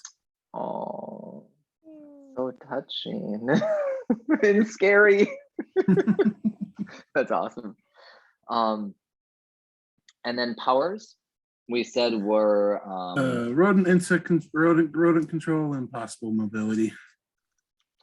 and how and then 1 second here. And the impossible mobility is you turn into a poof of smoke. Actually, I'm going to she kind of turns into almost kind of like a mist, like a vapor type of thing. Mhm. And her superhero name is going to be the drowned rat. The drowned rat.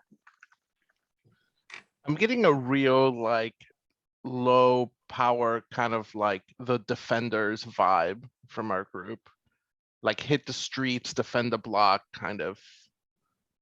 Right. Like we're not going to be fighting any aliens anytime soon, which is fine. Like I think that's really cool. Mhm. Yeah. I've never Maybe played we in this. will be, and we're just bad at it. You never Maybe. know. That is an option. Maybe I've never played in a low power. I say low power, but like that style of play, like Mhm. Jessica Jones and Oh, the like it's Defenders. As Jessica Jones can punch someone like to death. Yeah, I mean, but they're more about like keeping the streets Right. safe, Yeah. and which is really cool. Again, I've never played in that. They're not jetting off to fight Ultron. Exactly. Somebody has to keep the street safe, right? And Yeah. it's Daredevil, Right. and it's like I can do this all day. Type I of do thing. like the idea that we're pretty gritty, and then there's like Super Rick walking around in a bright blue Spirit Halloween costume. costume. Like this is, I wish this was Adam West's Batman, but Super Rick reminds me a lot of like the movie Kick-Ass, right? Yes. Is that kind of okay? You're just a guy. You're just literally a dude. I mean, he phases. He phases. He Oh, you can do phase, phase? yeah. Oh, yeah. You do Yep. face. Oh, that's right. That's Yep. right. Like But I think Kitty that holds Hawk. true. I like that too, that with these powers, that if they're not, you know, how we had talked, and we had talked about the different, how common are superheroes and how it's a different range. Like there are Mhm. some that are hardcore, super powerful, and then you have others that are a little bit more local, like phasing. Like you would never really Mhm. know that someone could just phase into the classroom or just kind of appear all of a sudden. Oh, okay, that's way to go, James. Thanks. Scared me. And then Brett, for your rodent control, is that kind of because you had mentioned Suicide Squad? Is that a mechanism that controls it, or is that kind of like, or with Ant-Man that he kind of has a chip or like kind of a mechanism that helps him, or is this something that you just were able to do?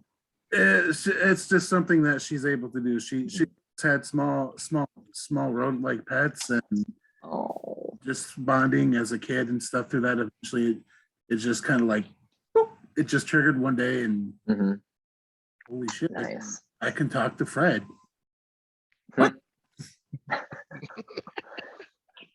All right, Cisco, tell us about, you say it's Keiko? Yes. My character's name is Keiko Tanaka. And I wear plaid skirts, sweater vests, very proper. I think captain of the swim team, member of student body. Does she have a boyfriend named Yusuke? Oh, where's that from? Is that a? Yu Yu Hakusho. Oh, Oh, okay. Yu Yu Hakusho. Now I'm That's gonna have to fucking watch that. amazing. I think that Keiko is very interested in the opposite sex, but doesn't have the time or keeps him at bay. Maybe is like really picky. Like I wish somebody would like me, and then it was like, oh, ew, but not him. And Mm. yeah, but I think that she has her eyes set on like maybe several gentlemen, and I think she probably has the looks, but she just doesn't have the temperament, and it's like very high strung, and any possible suitors she just sort of turns off. As far as the name, I'm either leaning towards Kitsune, which is another type of fox motif, Danny, or going way the opposite way and going with Oni and having like a Japanese demon masks. Yeah, demon mask. Oh. Yeah. And so like when we hit the streets and defend the block, like that's when like all of my inner rage comes out. And I walk around in a demon mask with 2 energy swords, and I'm just here to protect my sister. Like I just need to get some rage out. yeah. I do like that. I do because I would think that they would either be different animals or different Mhm. something. Mhm. So I do like that. I somehow grabbed the fox mask and you grabbed the demon, fully like the emoji and everything. Yeah, and it's supposed, and like maybe it was a sort of thing where like the masks picked us, or maybe it was like one of those things that like you meant to grab one and I meant to grab the other, like we liked it and then we ended up being like, because like your mask is kind of like that, kind of Yeah. like cutesy Japanese mask is what I'm seeing here, which is like opposite your personality. I'm definitely gonna go with Oni.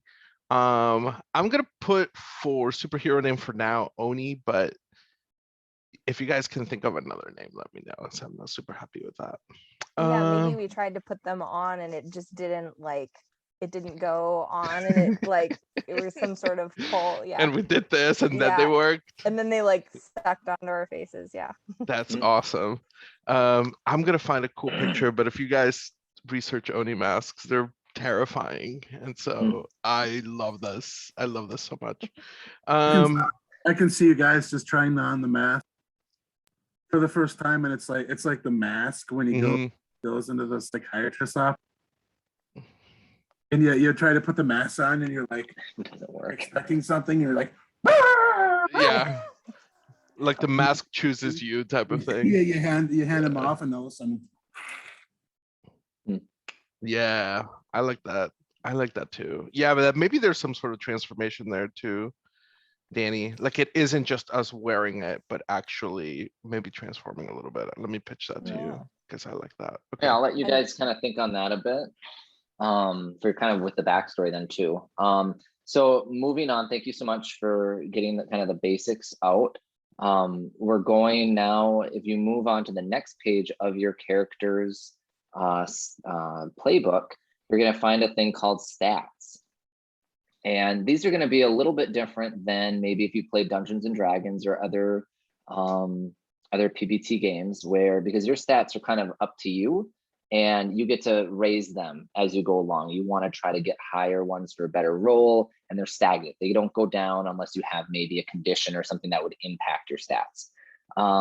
In this one, your labels, what they're called, fluctuate throughout the entire game. So wherever they are now, what you're going to do is you're just going to add one to whatever you choose. And throughout the game, you're going to have people swaying you. So everyone is going to possibly influence your decision, who you are, because that's, as teens, they're being constantly influenced by other people, especially adults. And so just to kind of review what those stats mean. So danger is how dangerous or menacing you are to others and kind of your capacity to do damage. So if you have a high danger, that means that you're dangerous, versus if you're low danger, you're not. You're kind of like, oh, I'm here. And I would say that maybe and when I look at the beacons labels, that's a -1, which makes sense because they're not hijacked with superpowers and whatnot. Then you have freak, and freak is your disconnection from normal people because you are so heroic, or your superheroes or your superpowers make you that way. There's other playbooks, like for example, there's the transformed, which is transformed into like a monster or something, kind of like the Hulk or the Thing. And so their freak is very high because they can't associate anymore really with the mundane life. They're very you're just disassociated from people. You don't have a normal quote unquote life anymore. And again, and I'm just looking at the beacon again, and he's -1 for freak, which makes sense because James is a white average Joe male. So he very much does relate to people. He is connected to people. Then we have savior, which savior is how much you want to help people and how important that is to you. And so if your savior is high, you want to do good, you feel like you can also save people and want to do good.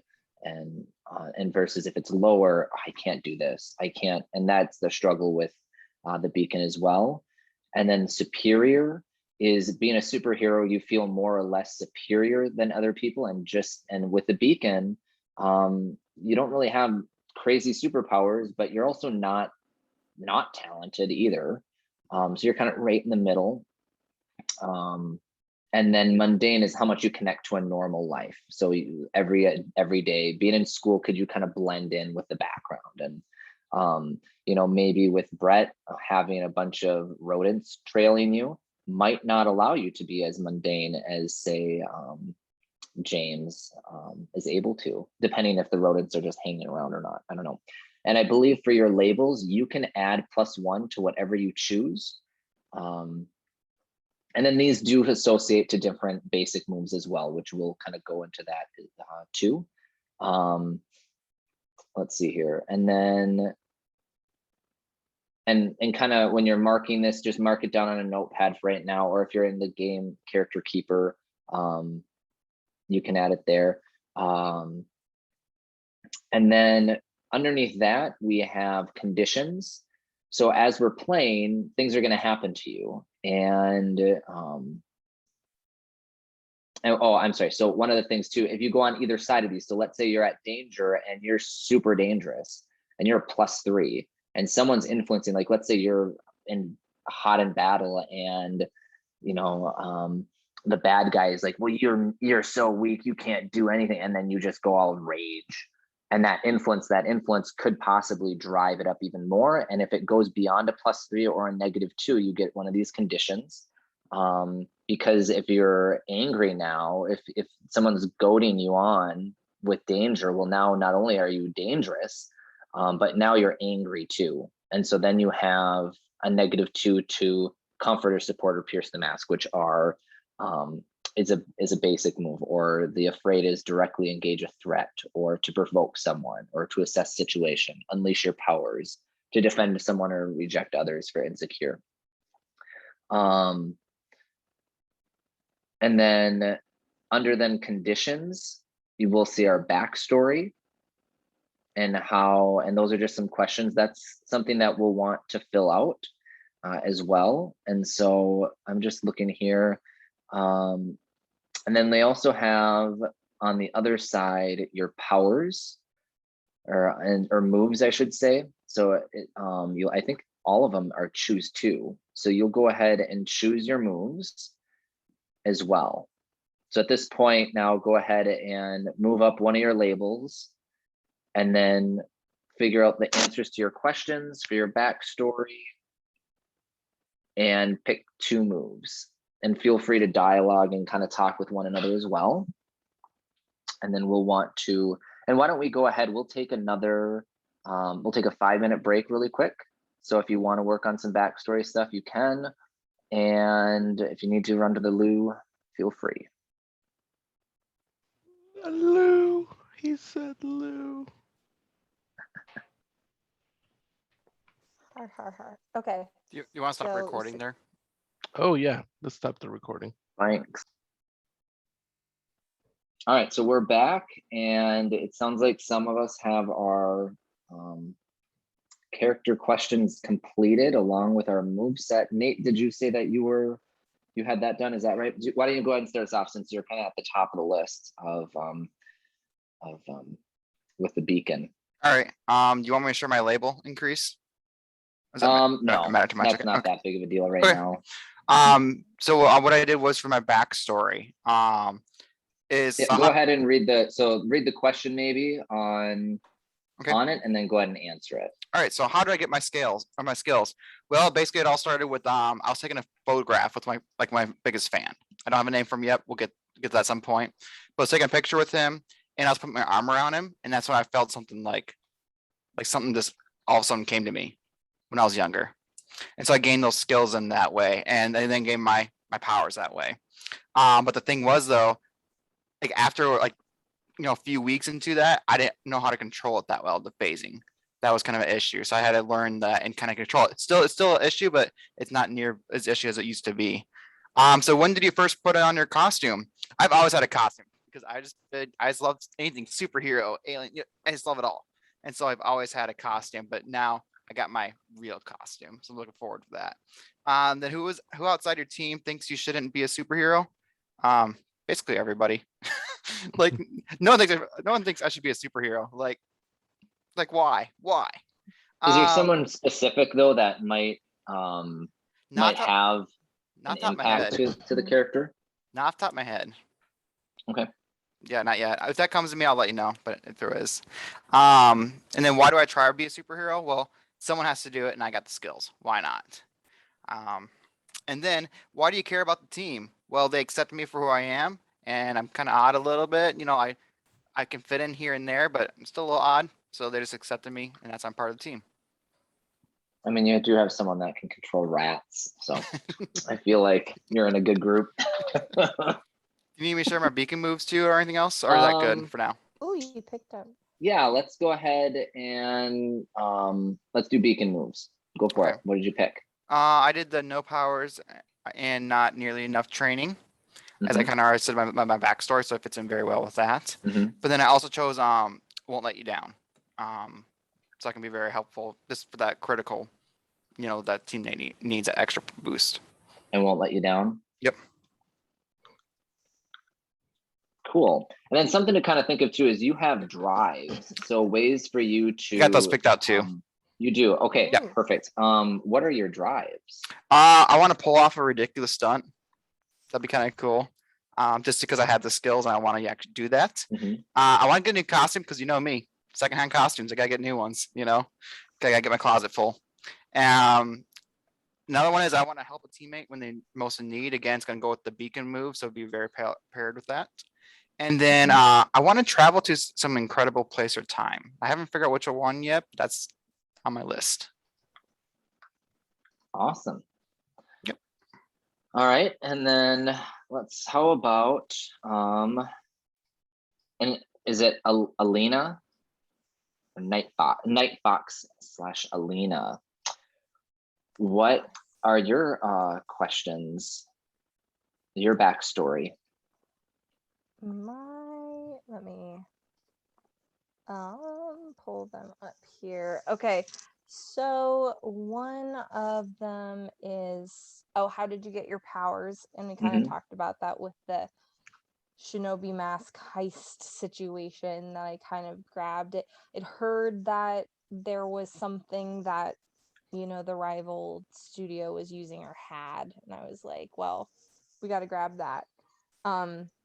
And then what do you do for fun? I think that she kind of avoids that question by, like, you know, what she does for fun is she probably kind of like messes with whatever Keiko's like doing. Like if she's doing student body president and they're doing a poll, I'm like constructing a fake poll and sending it around the student body. You know, it's all like, you know, please let us know the level of improvement. And I'm like, how stupid am I? Or like, how smelly is the homeroom on a scale of 1 to 10 or something like that. You know, if you have a swim meet, you know, I'm like, you know, like it's St. Patrick's Day and I dyed the pool water green or something like that. You know, something stupid. And yet I love and that I'm like so much. not, so like you sound crazy if you're like, it's my sister, I know it's my sister, and I'm just there like, what are you talking about? So I think what I do for fun is I just try is I mess up your school stuff. And who outside of the team thinks better of you than you do?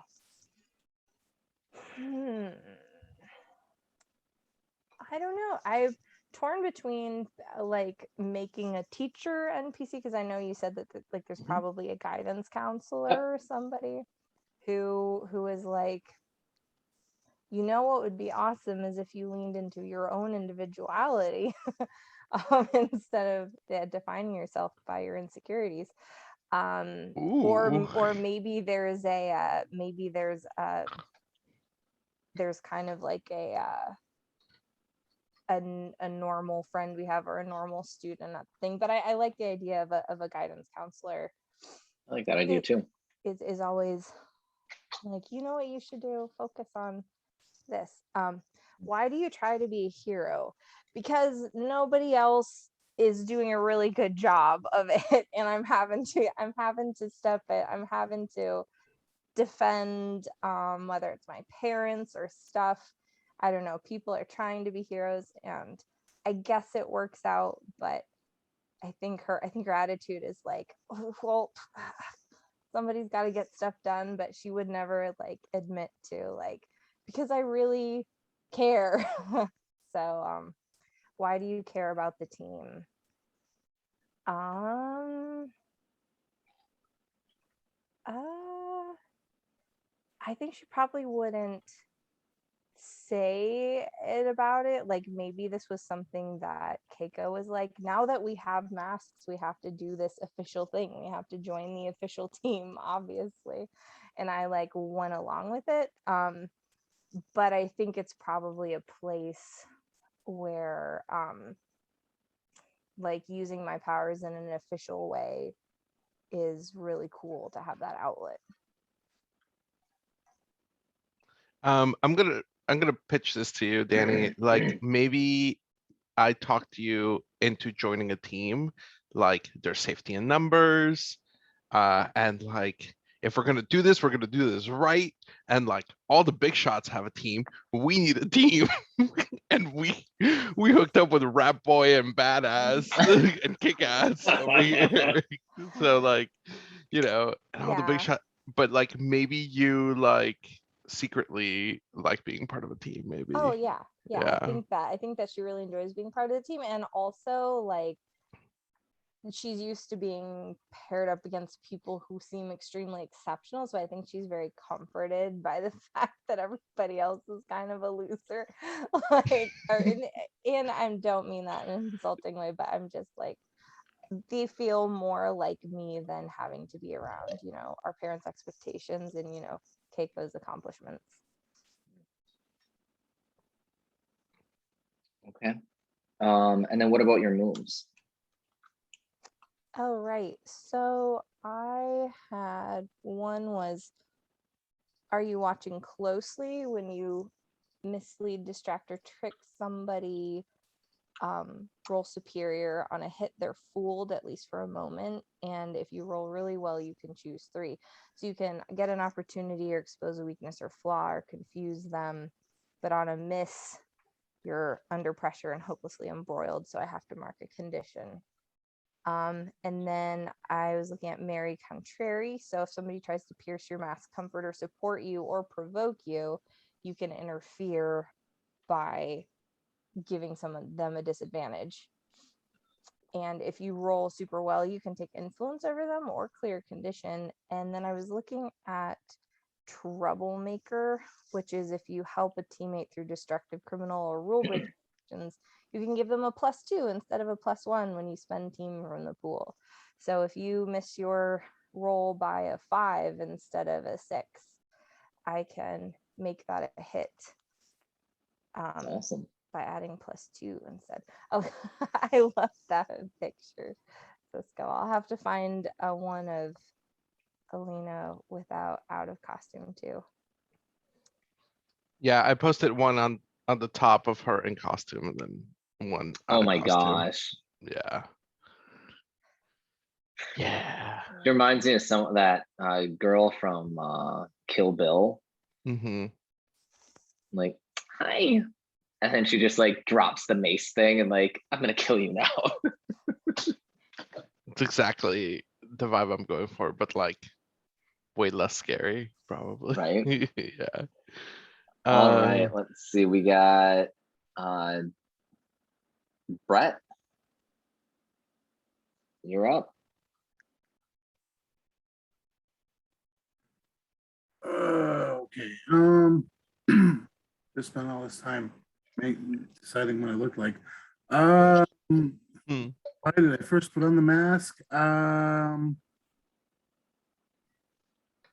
Living in a city with heroes and stuff. There's always the big shot heroes saving the world. Saving the city. And it just didn't seem like there was enough people just out there helping the little guy. So she decided to put the mask on and to help, people like her, the common folk. Why do you keep And when was that? Was that recent, or have you had this mask for a while now? A couple years. She hasn't been doing it since she was like 5. Right. Early teenage years is when that happened. Was there a reason for like the mask specifically, like your identity being hidden versus That's actually the next thing in the backstory. Why do you keep secret identity? She's not really like flashy. She's got friends and stuff, and is generally well liked, but she's not the super popular girl in school. And the last thing she wants to deal with would be a bunch of people hounding after her to do something, or ooh, can you do this? Can you do this for me? Blah blah blah blah blah. No, fuck that noise. She just wants to be as regular as she can be in her common life. So that's why she's got the mask. Who outside the team knows about your dual identity? Her parents do. Fuck it. That'll be interesting. Her parents know. And they super rare picture. Oh my god. Sorry. I just saw that pop in. And you know, they worry about her and stuff, but as she's been doing this for a couple years, they know that she can handle herself, and they're not like, they don't necessarily freak out when she has to go do something. So they're pretty supportive of it. Who thinks the worst of your masked identity? People that don't like rats. Say that again. People that don't like rats. I don't know. Some people don't like rats. Is there somebody you know who has like a phobia? Maybe is there somebody at school or a teacher who has like a super like phobia about it, like prejudice? Maybe even like when they see you on the news, I'm thinking like they've maybe even made a comment like, ew, that's such a gross power. Yeah, It's I have someone to pitch you, Brett. What do you think about like, what do you think about a person that like does the school news or writes the school paper or does the school yearbook, and they're like the JJ Jameson to your, you know, to your superhero? That works. And you know what? Kat's super petty. So like, you know, occasionally, like once in a while, she'll just get with one of the local rats, and she'll be like, "Hey, when JJ's reading the news, go over his feet and laugh at him, and then run Is away." this person JJ? I don't know, whatever the person's name is. I love that though, JJ. Yeah. And they're like trying to discredit you, and they swear that you're the one that's like sending the rats. I like that.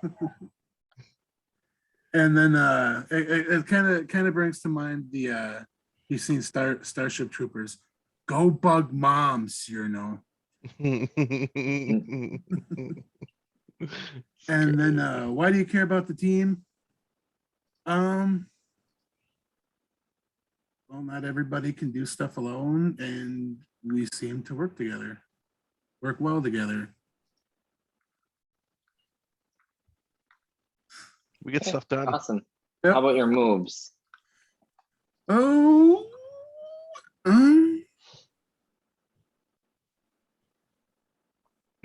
Oh, you have the mask, it looks like already. yeah, that's default. Yep. I'm gonna do game face and mild mannered.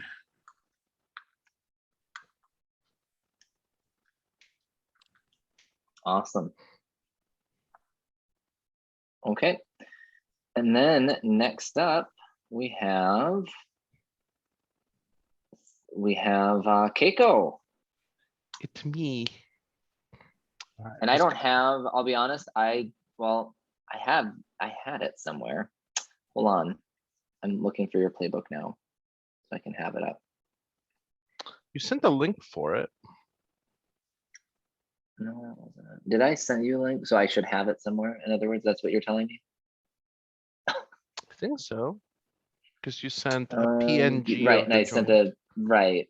I know, I'm really bad at this. Hold on. That's okay. Just go ahead and say the questions, and then with the, actually, I think I found it right here. Cool. Uh, Okay, how did you and your other half become connected? Well, like when Elena was born, we became connected because then we became siblings, right? Or even when she was Are in we utero, twins? I Like, guess. Are we twins? No, yeah, I was are you thinking, twins? I don't know. Or I is wouldn't that mind being us two on the twins. noise? I wouldn't mind being twins. I think being twins would be like, if we're gonna do the like two sides of the coin. Let's super lean hard into it is my thing. Yeah. But Okay. and like you're the older one by like a couple minutes. Mhm. So And but you- classically, I have to like remind you of that, and I feel like the older one, right? it's But I like it. But "Mm, like just-" we don't look but like like if twins. you have longer hair and I'm always putting mine up or it's stuffed behind a hood and yours is like all down and like perfectly blown out and mine is like scuffed and just shoved away. But I haven't done the Mulan chop yet. Not yet. Yeah. I'm sure that's coming Yeah. in a moment of decision. So how did you and your other half become connected? So I think we became connected in utero. And we have the same parents, right? And we both care about the school, right? Yeah. No? Yeah. Are you more Well, yeah. I think that she cares more about like she did all this because the dojo was probably in trouble, or maybe the school, but I think she cares about her studio and like you, and cares less about like achieving a lot of things, but I'm sure the school is working its way. Like she only has a small number of things that she cares about.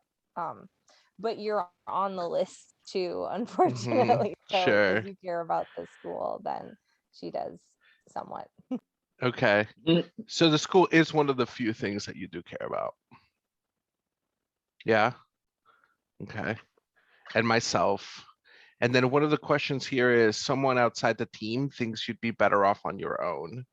Who are they and why do they think that? And I'm going to pitch you that we make an NPC, like a common friend that you and I have. And maybe it's a childhood friend.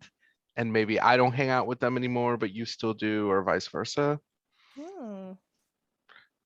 I like the idea that Okay. maybe you still hang out with them and I don't. I've outgrown them and I'm too Oh, busy really? anyway. Well, it also, like, if I could suggest, get somebody who's also student body and is like, you could do so much more if you weren't always trying to pull your sister up out of like what she's doing, or something like that, Mhm. where it's more like you could really go somewhere with just just do your thing on the road. Yeah, I like that. I also like someone outside the team thinks you'd be better off on your own. Maybe they don't necessarily know that on my own per se, like superhero wise, but maybe they've Mm. caught on to the BS that I'm just like, I don't care about Elena. Like Elena lives her own life, but at the same time, I'm obsessed with you and like, listen to what Elena did again today. And like, so like I still have like a relationship with them. Yeah, I like the idea that I have a relationship with them. And maybe they're encouraging me to go on my own, as in like, you can stop obsessing about Elena and live your own life. It's like, what are you talking about? I do this and this and this and this and this. Elena has no power over me, but you do, right? What do you think about that? I like that. I could also like know them too. It just seems like it's more of somebody who's trying to like, yeah, push you away from that connection, which maybe that's a positive thing, maybe it's a negative thing. It could be both. So yeah. Yeah, I see it. I see it as a positive. I see it as positive. Feel free to borrow that NPC if you want someone being like, you don't have to like like make your sister miserable. And you're like, whatever. This is what I'm here for. I don't understand the question. Yeah, it's like, how will she learn if I'm not here? Someone has to do it. People will just like her all the time. Oh my gosh, are you kidding? I'm thinking of like the two, like the gay guy and then the other girl from Mean Girls. Like that kind of Janice relationship. and oh, okay. Yeah, I can't think of their names, but anyhow, I'll just throw that on your radar.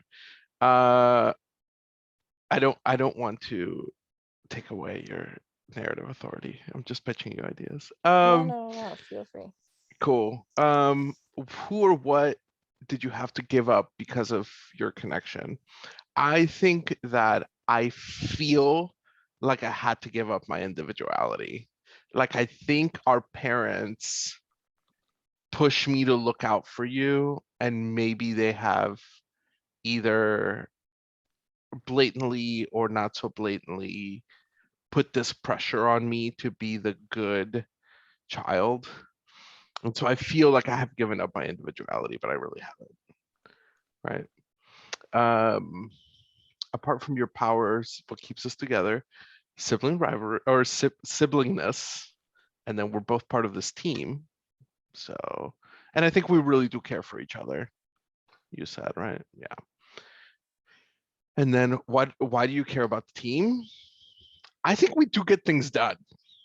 I think like maybe we are like, we've got Super Rick who just goes through walls, and then Super Rick, what's your weapons? What weapons do you use? I use the bow and the trick arrows. Arrows. Okay, cool. Yes. Yeah. All right. So we've got Super Rick, and then we have Brett. What is Cat? Does Cat. she have Drowned Rat is her? Okay, cool. Yeah. But we've actually been really effective. And so it's like, okay, Yeah, you have. yeah. And maybe that's about to come blow up in our faces. But yeah. And then Oni, right? It's Oni now, right? We settled on that. Unless somebody gives me Maybe. something better, we're Okay, gonna. Keiko. What are your moves? I have this. I have one move that Night Fox has, and one that she doesn't. So Okay. I am also going to take. Are you watching closely? And I am going to take.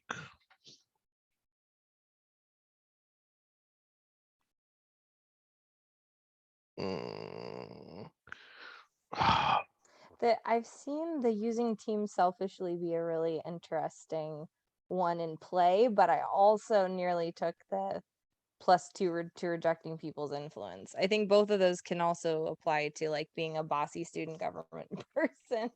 I think you would fit more with the rejecting others influence. I Sure. am easily influenced by the pressure of all the things, I feel like. So I Nice. think that I'm gonna go with team what team, and that works itself out as like, oh, you guys are not moving fast enough for doing what I think you should do. So then I just move ahead and use team selfishly. So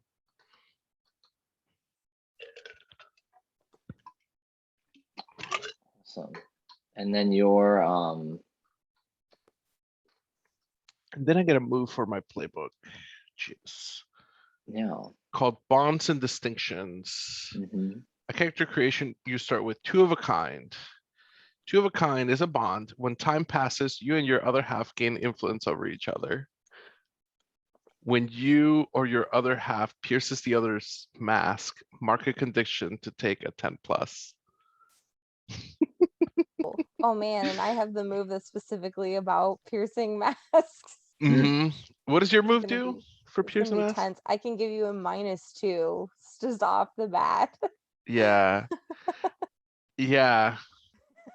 Now, when we talk about piercing mask, are we talking about like the legit mask you wear, or is this like a metaphor for another kind Yeah. of mask of the person? The answer Yep. is So yes. it can be everything. Okay. And it can be like from even the mask that, the facade that you're wearing. So as teenagers, we have our own self that we're coming into, and we might be feeling like, oh, I'm a tough, Mhm. rugged person. And then I'm going to pierce the mask. What are you really feeling? Oh, but inside I feel like I don't know what I'm doing and I'm really insecure.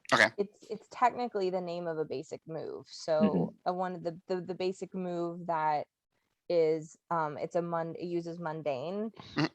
And it gives you a list of questions that you can ask. So it's really great for asking what a villain's motives are, but it's fun to use on teammates who don't want to tell you things True. as True. well.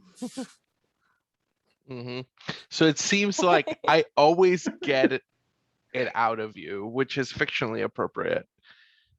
Like, So that's you get a 10+ on piercing my mask, or you pierce my mask in order to get a 10+ on whatever other roll. that's a good question. when you or your other half pierces the other's masks. It's vice Market versa. condition. Market condition to take a 10+. Oh, okay. So you can just mark a condition to get the 10 plus. Hmm. And you can too, Yeah. it sounds like.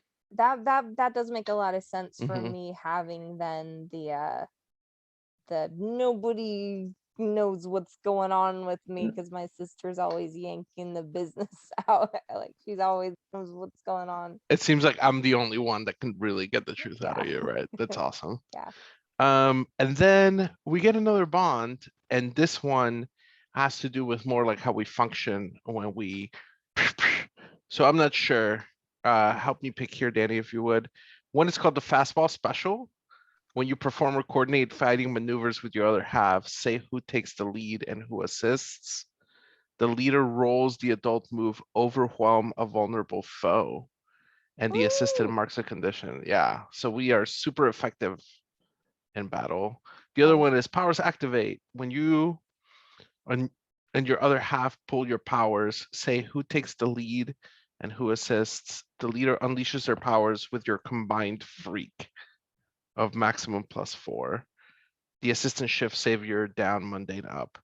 And then 4 eyes or better, and that we get bonuses to assess the situation there. Oh, okay.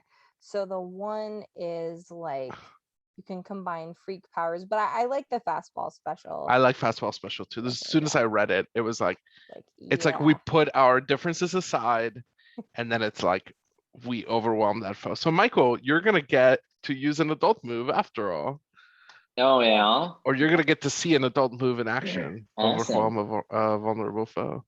So we Like- have a great 1-2 katana move. Nice. It's awesome. I can't wait. Indeed. I think overwhelm a vulnerable foe uses danger, so it's a good thing that I picked the +1 for danger because we're not a very delinquent is not a very high danger person, so hopefully this goes well. Yeah, I think Yeah. I get your same stats, Stats? except Oh, really? except I get to move one up and one down if And I one want. down. So I Mhm. think I'm gonna move freak down and move danger up. For This is you, or is hilarious. does that also Which makes sense. Yeah. stats too? No, Especially you with you. stay. Yeah, but you were saying that Oh, makes The sense. person, yeah. the one wearing a demon mask. Yeah. I love the Believe it. juxtaposition of the character here. Yeah. Yeah, Yeah. it's so much fun. Okay, so we are getting close to our end of our time from 8 Central to 11 Central. I'm happy to go forward and continue working on this. I want to also, though, respect everyone else's time. So if you guys are okay with continuing, thumbs up. If not, thumbs down. I'll stay up or- as late because I want to finish this so we hit the ground running and play next time. Right. I'd love to go quickly through like team bond / Yep, relationships. and That'd be that's cool. yeah, we're going to be going through our. That's what I'd like to get to too, is our how our team formed and that whole thing too. So, Nate and Brett, are you guys okay to hang on a bit longer, or A little bit longer, yeah, because I had a Right. long day. Yeah. Also, just to let you guys know too, pay attention to on the Excel sheet. It says that the order is a little different than on your paper. So if you look at the Yes. paper version, the freaking danger are swapped around. So just Okay? keep tabs on that, Yeah. or you can change. I mean, we probably can change it on here, but just keep tabs on that. Yeah, I Yeah, nearly thank did you. that when I was adjusting. Mhm. Okay, so then now that we got our moves and everything, now we are going to, we got our backstories, right? Let's see here, hold on. Let me find a playbook quick so I can just double check because I'm visual. All right, so we got our backstories and then we got our moves. Oh, for you, Brett, you have a secret identity. What is what's your mundane life come with? Tech support, photo club, and the best friend. All right, hold on one second. Let me find you Ooh. here. Like you work in tech support or? Yeah. So tech support is a job, and then you said what else? Photography club and the best friend. I'm getting strong Breakfast Club vibes from our group. Well, and I was just thinking too, I think JJ being part of the, reading the school news, hearing about this possibly yearbook editor, and then you're the photographer for more than likely them as well, being a part of the photography club. Yeah. I'm seeing some button heads possibly Are- going on between you two too. Is So, JJ the head of the club and you're just like actually the best, most talented person on it? awesome. And Jealous yeah, of both the real and the superhero. right. All right, now we're gonna go over, let's see. Oh gosh, I just pulled down my playbook stuff. Okay. Okay, so then when we go on the left-hand side of your playbook, on the second page where it says backstory, we kind of already introduced by answering those questions, so thank you for doing that. And then when our team first came together, so we're going to talk about this now, and every single character sheet has a different question, and it starts with, let's see here, it kind of has an order, I believe, as well. And so I'm going to kind of see where they are. And I believe we start first with the beacon. And so the beacon's question, I'll read it out to everyone as well. Beacon's question is, we found signs that this incident was just the start of something bigger. What were the signs?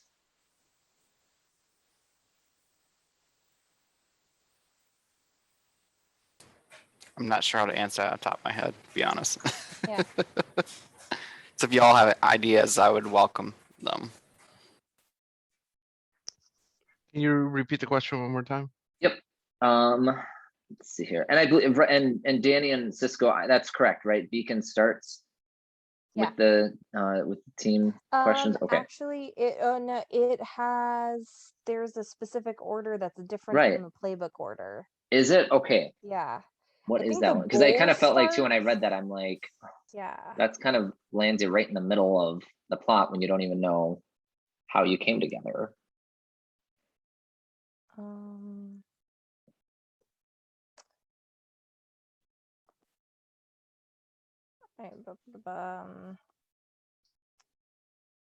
Okay. Danny knows so much about Mm. math. I'm glad she's here. No, Mhm. Francisco has run it way more than me. Yeah, but Danny, Um, you still know more. I just Yeah. I just wing it Oh. and pretend like I know. Oh, good. Okay. No, it's because the DM I was with, we had a 15 session game. Oh my or gosh. no, it was a 30. I think it was a 30 session game over a whole like 2 months. And Damn. even then, 2 only 2 months? people. Yeah, everybody had a playbook change into a different kind of super halfway through because it was going so long. Yeah, it was really cool though. It was super neat to kind of push the PBTA games to as long as you possibly can, but I don't know how our GM did it. Okay, Michael, I'll send you I'm pasting. This was in a is it gonna let me copy that? I think you can also, I've heard sometimes that this is the one with the extended playbooks in it too, so you can just pick Whoever makes from the most ones sense. that from the ones that here. I'll just put it in the Facebook chat then. So it's not letting me paste into the Zoom chat. I've heard that the GM can answer the questions of the playbooks that we don't have. So I know Okay. bull starts by Yeah, saying who the I knew the enemy is. bull started. And then let's see, So reformed, let's see innocent, here. nomad, those are all newborn, blah blah blah. So it would go down to Janice next, I guess. Okay. So One I guess second, I'm just pulling it up. you could just make up an enemy for us and then Yeah. everybody else So can let's fill in see the here. blanks. Oh my gosh, that was a long post. The bull, we defeated a dangerous enemy. Who was it?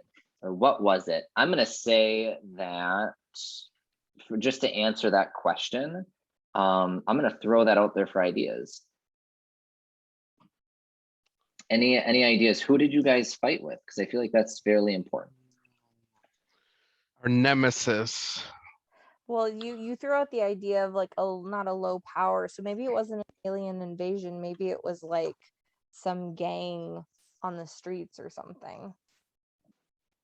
Like Ooh, what about a gang on the streets that has been trained by the competition dojo? Like they're doing some Cobra Kai. Well, Cobra Kai are the good guys now, but they're doing like some shady Cobra What's Kai the name stuff. of this rival dojo? Because Ooh. we've mentioned them a few times, We but have. and they probably have something to do with animals too, because they've got the animal masks, and I think it would yeah. be cool. I to mean, you guys tie in. stole, so maybe they found out that who stole the masks, They were- possibly, they were- and they were targeting you guys, and it just happened that Awesome James, Super Rick, and the Drowned Rat just happened to be in the streets as well, seeing that you guys needed help Oh. and Mhm. helped because they Maybe they showed Super- up at the school and were threatening to. Oh no, wait. The Janice question is we saved somebody important to the city or to us. So I guess maybe they were threatening that person and we had to save them. But I was just thinking, because you guys have like like a fox kind of mask thing going, right? So what's the arch nemesis of a fox? You know, and going with that, something like that, like a predator of the fox. bear. Yeah. Wolverine. That's what it says on here. I mean, I'm just looking, Wolverine. kind of doing some Googling, but I didn't know Yeah. that. yeah. We Tiger? have Hugh Jackman could come do- in. we Oh, Tiger. could do Like tiger. that. Like A Ooh, instead bird. of Owls, like eagles, hawks. that's neat. Yeah. they're the tiger claws. That's Yeah. the name because I'm thinking of Cobra Kai. So it's like tiger claws. Yeah. Yeah. Tiger. I'm just trying to think, like, would tigers be scared of mice or something? Like, I don't know. I just love the idea of like the rats coming into this as key somehow. But yeah, I like tiger.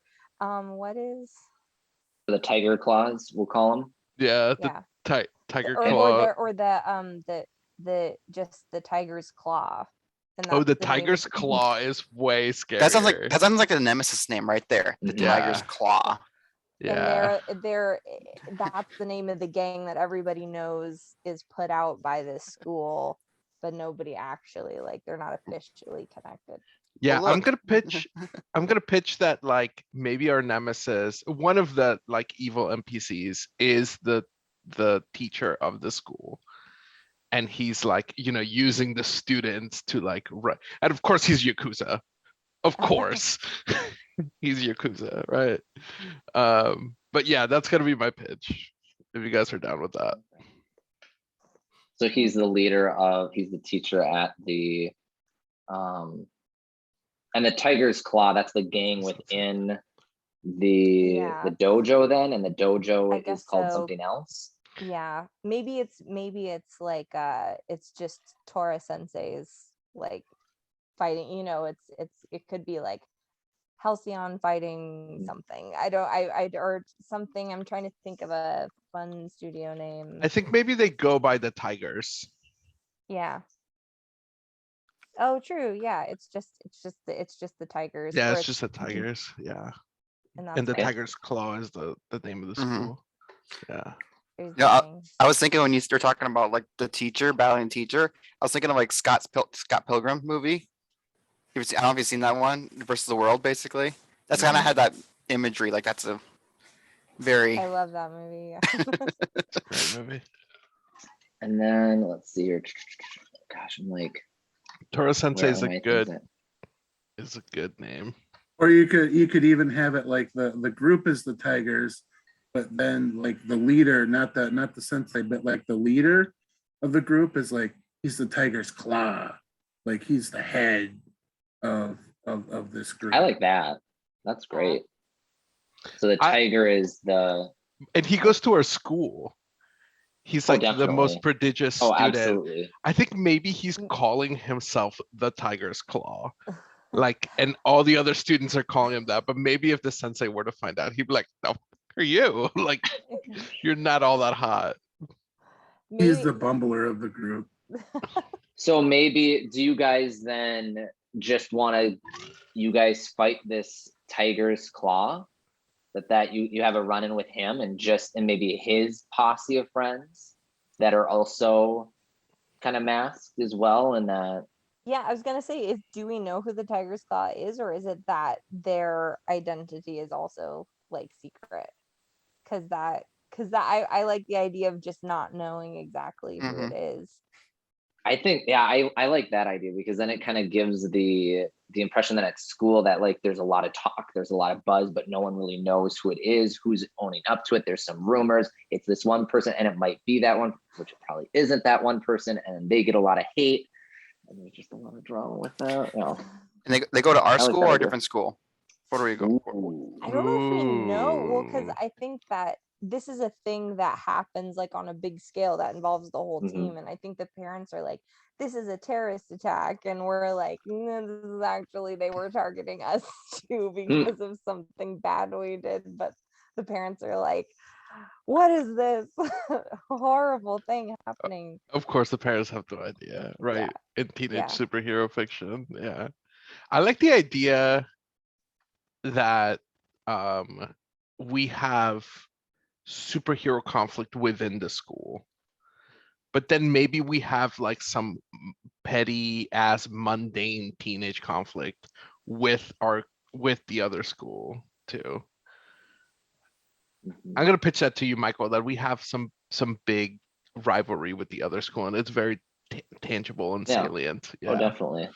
And now when we're talking about schools, and because I just want to make sure that I'm hearing vocabulary right, the dojo, we're not talking about now them being Oh, a part of the dojo anymore, right? Where this is the opposing school. Yeah.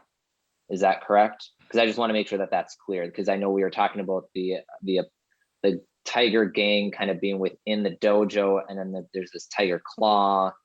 And do No, they then go to another school? So No, I I just want to think- clarify that. I think what point. we're setting up is 2 martial arts schools and 2 high schools. Right.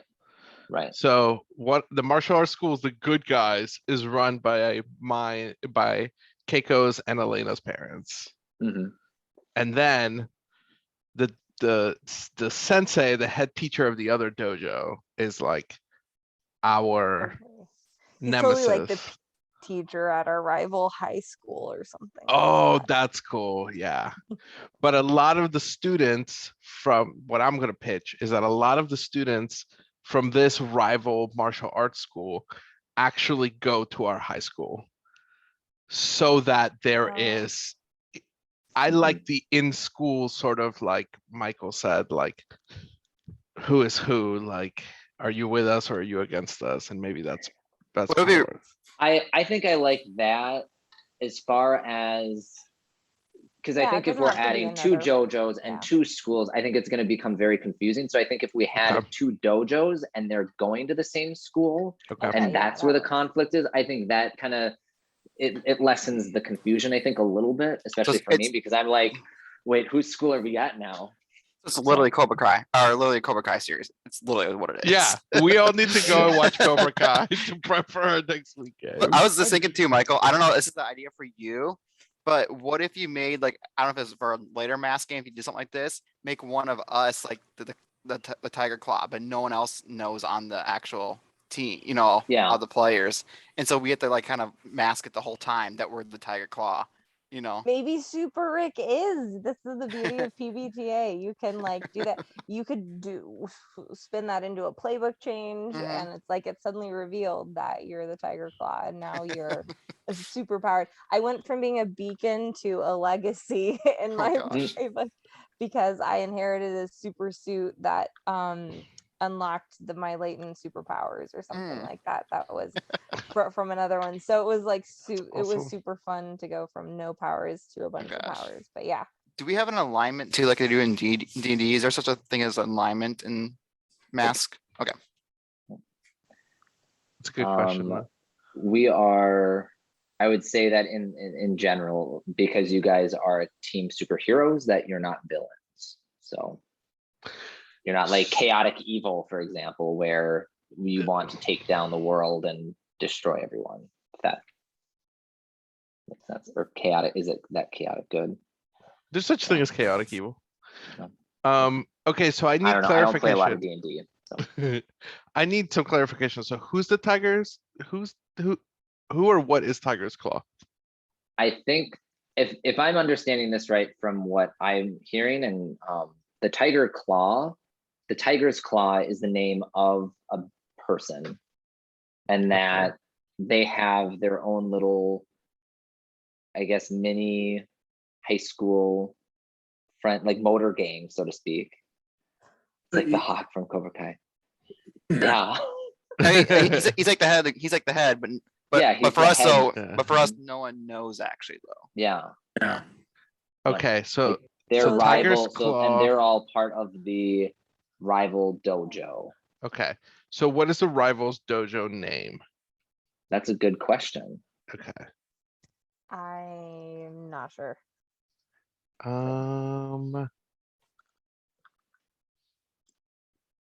Let's trying to ask the think. Google.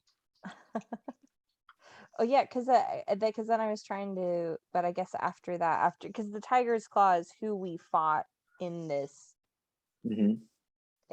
mission thing, right? Okay. Yep.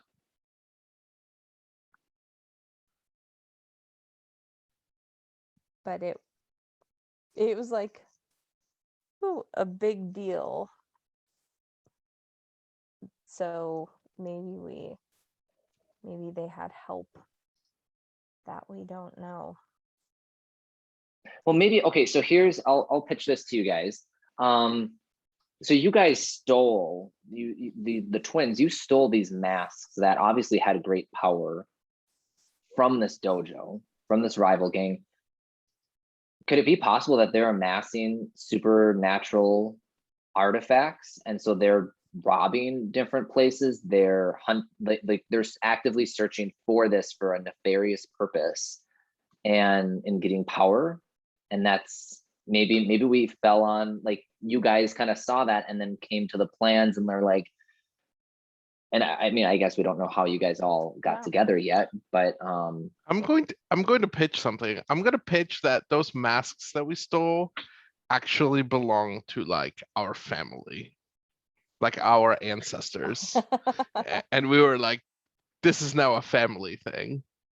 Oh, like they were taken from us to begin with. Maybe that and you went to steal them back. that could be cool. But I like the idea of them having some weird supernatural powers that Oh, is for like sure. only accessible because they've clearly been stockpiling some kind of weird artifacts Mhm. themselves. Agreed. I like that too. I think the Janice is the next one on the list. Let me see if this will let me paste this in the. Is that okay? Yeah, and I'm like, I have like 15 different files up and whatnot of everything. Yeah, I'm sure. All right, and then right. here we go. So then Janice comes up next. We saved the life of someone important, either to the city or to us. Who was it? Why are they important? Yeah, So while you guys, I guess, I'm always running on two computers, so I know how the window things go. But yeah, we were coming back from a dust up with the Tigers, and we came across the principal of our school being mugged. and we saved their life. And they're important to us because I mean it's the principal of our school, but they're not like your stereotypical asshole principal, you know, that everyone hates. Everyone generally likes the principal of the school. They do stuff for the student body. They get involved. So, you know, it's like we saved their life and we felt good about ourselves for it. I'm gonna add to that and say that our principal also is being coy about him knowing something about these artifacts. Like maybe he's Japanese and he's like dropped hints that he knows this stuff about this stuff. Well, really maybe that's a beacon, like the beacon saying signs that there's something bigger going on. So maybe you find that out. What was the principal in the middle of being mugged by the tigers? Like, did they get mixed up in that in our initial thing? Like, was that part of it? Like, we thought that they were here to get us, but it looks like they might be here to make off with the principal, and so we just kind of stopped that. Yeah, like maybe the principal was carrying an that could artifact. tie in with how there's no one knows for sure, but there's rumblings that, you know, about these masks and that the principal has one, knows something. So yeah, they were being attacked, mugged, whatever by the tigers, and we came along and clipped their nails.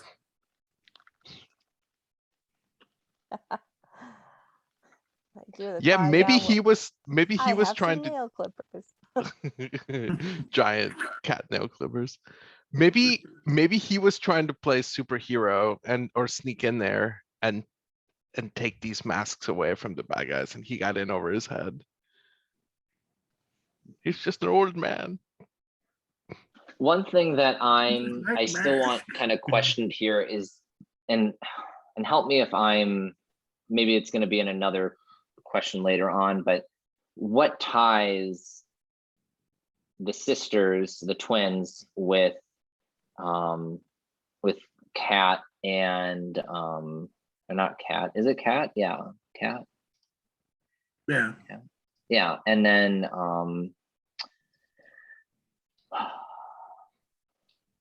and James. Like I think I really want, you know, before we really get too much further, I really want to get that solidified. So I guess that's going to be my next question is, how are Kat and James Yeah. associated or know these twins, and how did you guys kind of? That would be a great for the bond questions. If you want us to pause on team questions and just run through the bond questions really quick. Maybe. I Because said I feel like a lot of these are like, well, Yeah. okay, but how does James know that these guys are gonna go and attack someone?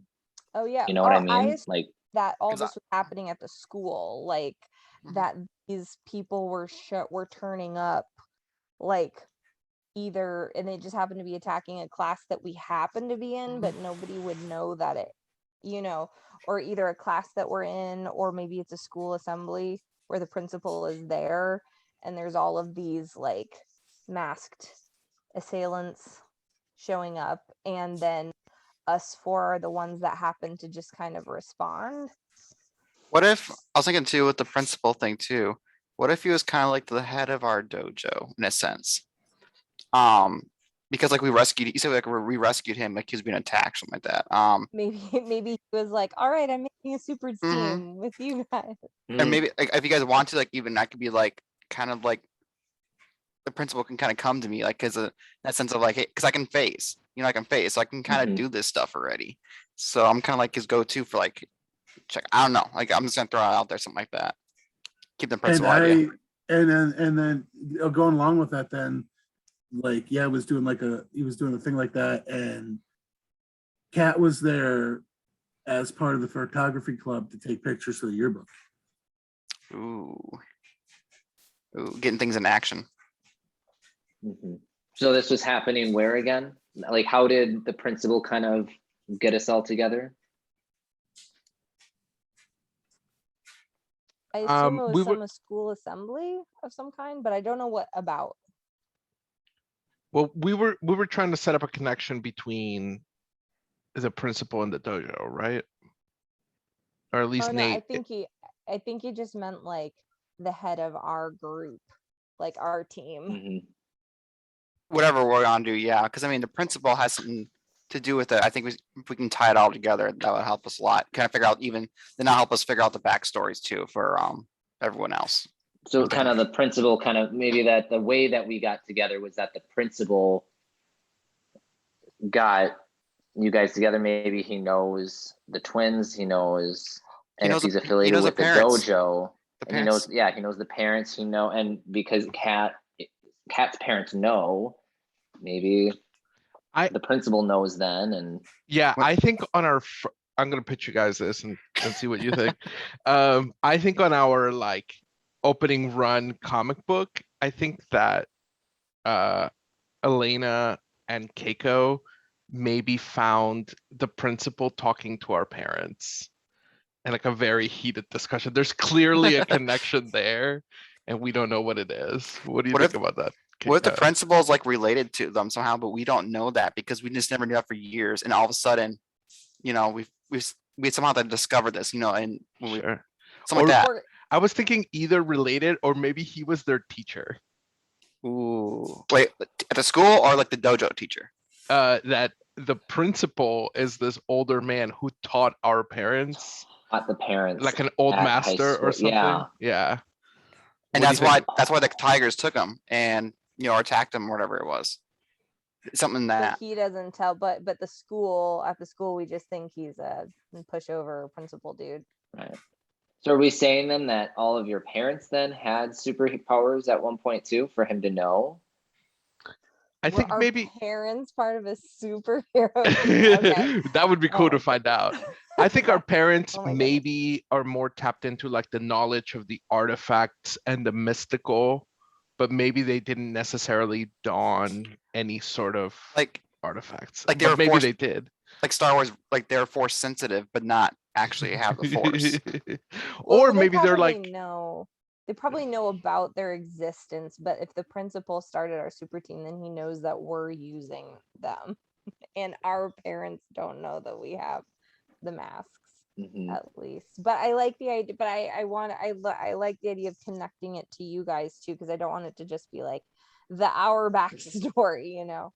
So, but the fact that like I've really liked the idea that the print like that your guys' parents were superheroes. And not like maybe the star, like, but like they were kind of in your guys' group, like they were the breakfast club of their school, and they were the down, like they were the local ones, and the principal was maybe a part of their team, even. And I don't know, because like they're your parents, and so and that he's now a principal, and he's like seeing their kids, his team members' kids, growing up, and like, let's get the gang back together, guys. in the 80s. I'd be Right. okay with that. What do you think about that, Danny? I like it. I'm wondering if like are Super Rick's parents like superheroes, but he doesn't really have as much, and that's why he's like, yeah, or are they totally mundane like bank tellers, or is it just one of those things where it's like I am gonna carry on this, I guess, because you're not a legacy per se, but maybe they're like, it's overrated. You can stick to doing normal stuff. And that like that the parents weren't like that big of a time, like, or big deal, that there wouldn't be like you need to be a legacy, that it really wasn't, it just was kind of like a phase, like that was the phase in high school. Yeah, I was a superhero in high school and then I grew out of it or whatever, you know. And so maybe to you guys, there wasn't really a lot of talk of that time period, maybe because it was just a phase and they're not superheroes anymore. And I don't know, but then the principal knows what's going on and like, I need to get You think we can wrap this up in about 15 minutes or so? Cause Yep. I'm like Yeah. feeling, it's hitting me hard now, so. Yeah. But thanks. That sounds cool. I know we. Do you think we could do just a few of the like questions with as far as bonds on Yes. the side real quick? I think the Just- questions will Yep. help us with the connections. Yep. And the bonds are, It's under that's the relationships, right? Yep. Yeah. Okay. So It's just too underneath the, when our team first came together, let's save those kind of for the very beginning of our first meet, or so next week. And we'll wrap up tonight with just the relationships part. So if you want to start, we'll start with James and your questions, if you can read those out loud. Questions, or you mean? just my Sorry, it should say, I just had my Rela- thing, where are you? relationships, right? Relationships. Yep. If you Yep. can read the questions with relationships. Okay, so it's not really questions, just statements. Mhm. But it says, so blank is awesome, and you take every chance to get to hang out with them. I'm picking Ani for that one. Because it's like I strive to be awesome, and Ani is awesome from what I can tell. So I strive for that awesomeness. But on the other side, then the next part is you got to prove yourself to blank before you feel like a real hero. And I'm picking Drowned Rat for that one, because Drowned Rat is, you can I think about the personality is just going to be opposite, and I feel like I always want approval from everybody in the team. So I'm going, that's what I'm going with then, Ani and then Drowned Rat. Awesome. That's great. All right, and then let's go with what is it then? Delinquent. What are your questions?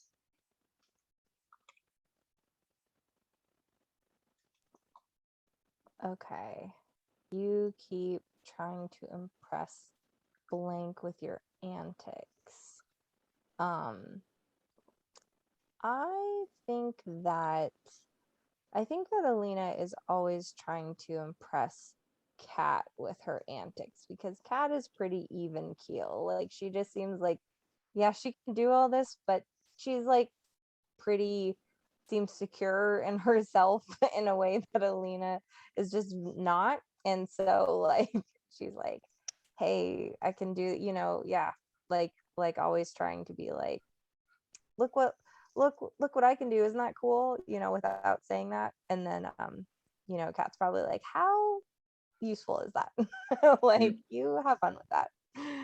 She's just like, I'm just not getting a reaction the way that my antics are usually get a reaction. So I think that. And then you and blank pulled an awesome if illegal stunt together. So how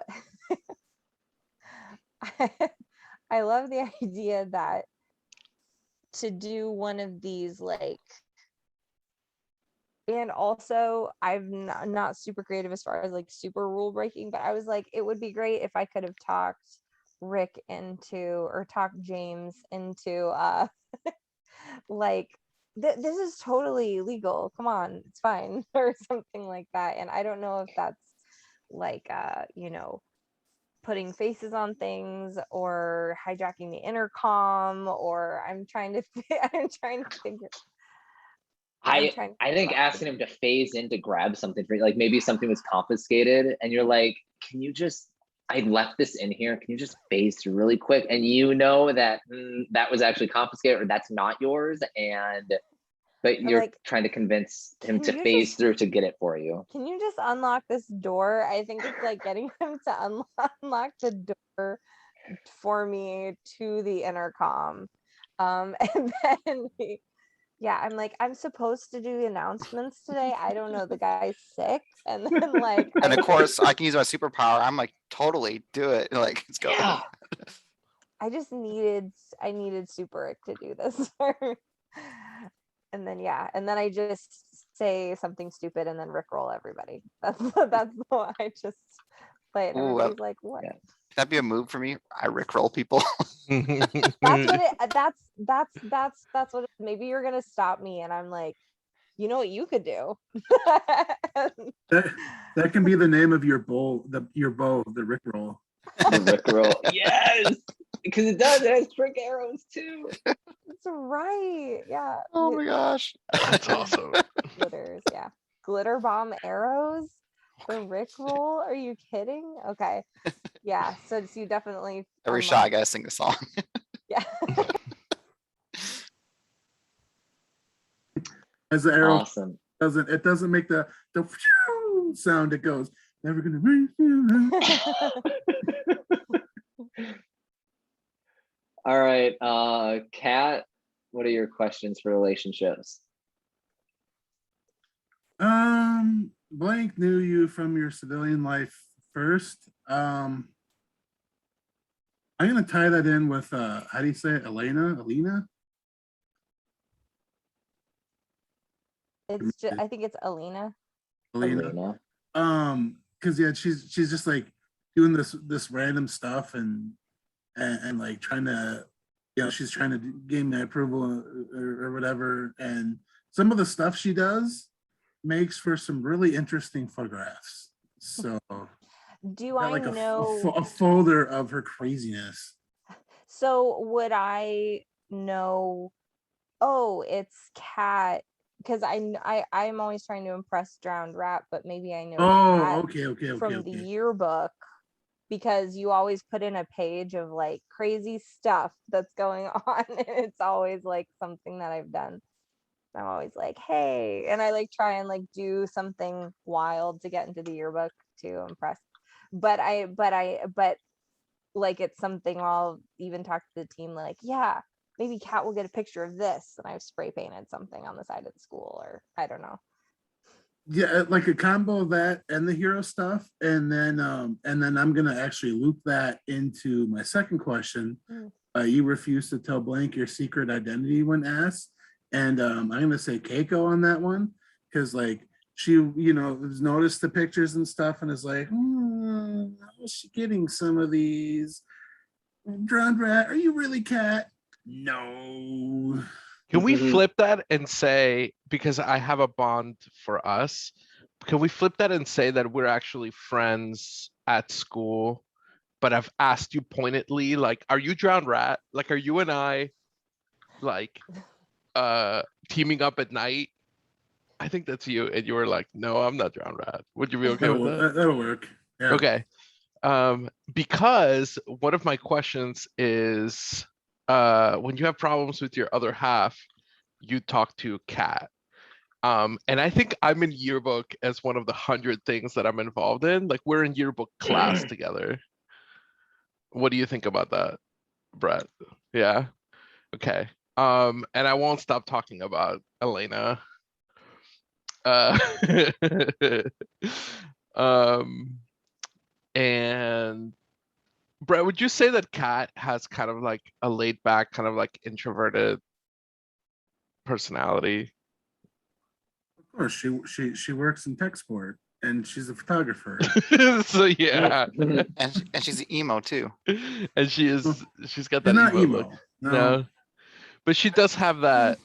But she does have that kind of countenance. Okay, I could see Kat just us spending a lot of time in the, what do you call it? The red room, right? In photography. We're not in the 60s anymore. We have this isn't digital the 90s, sir.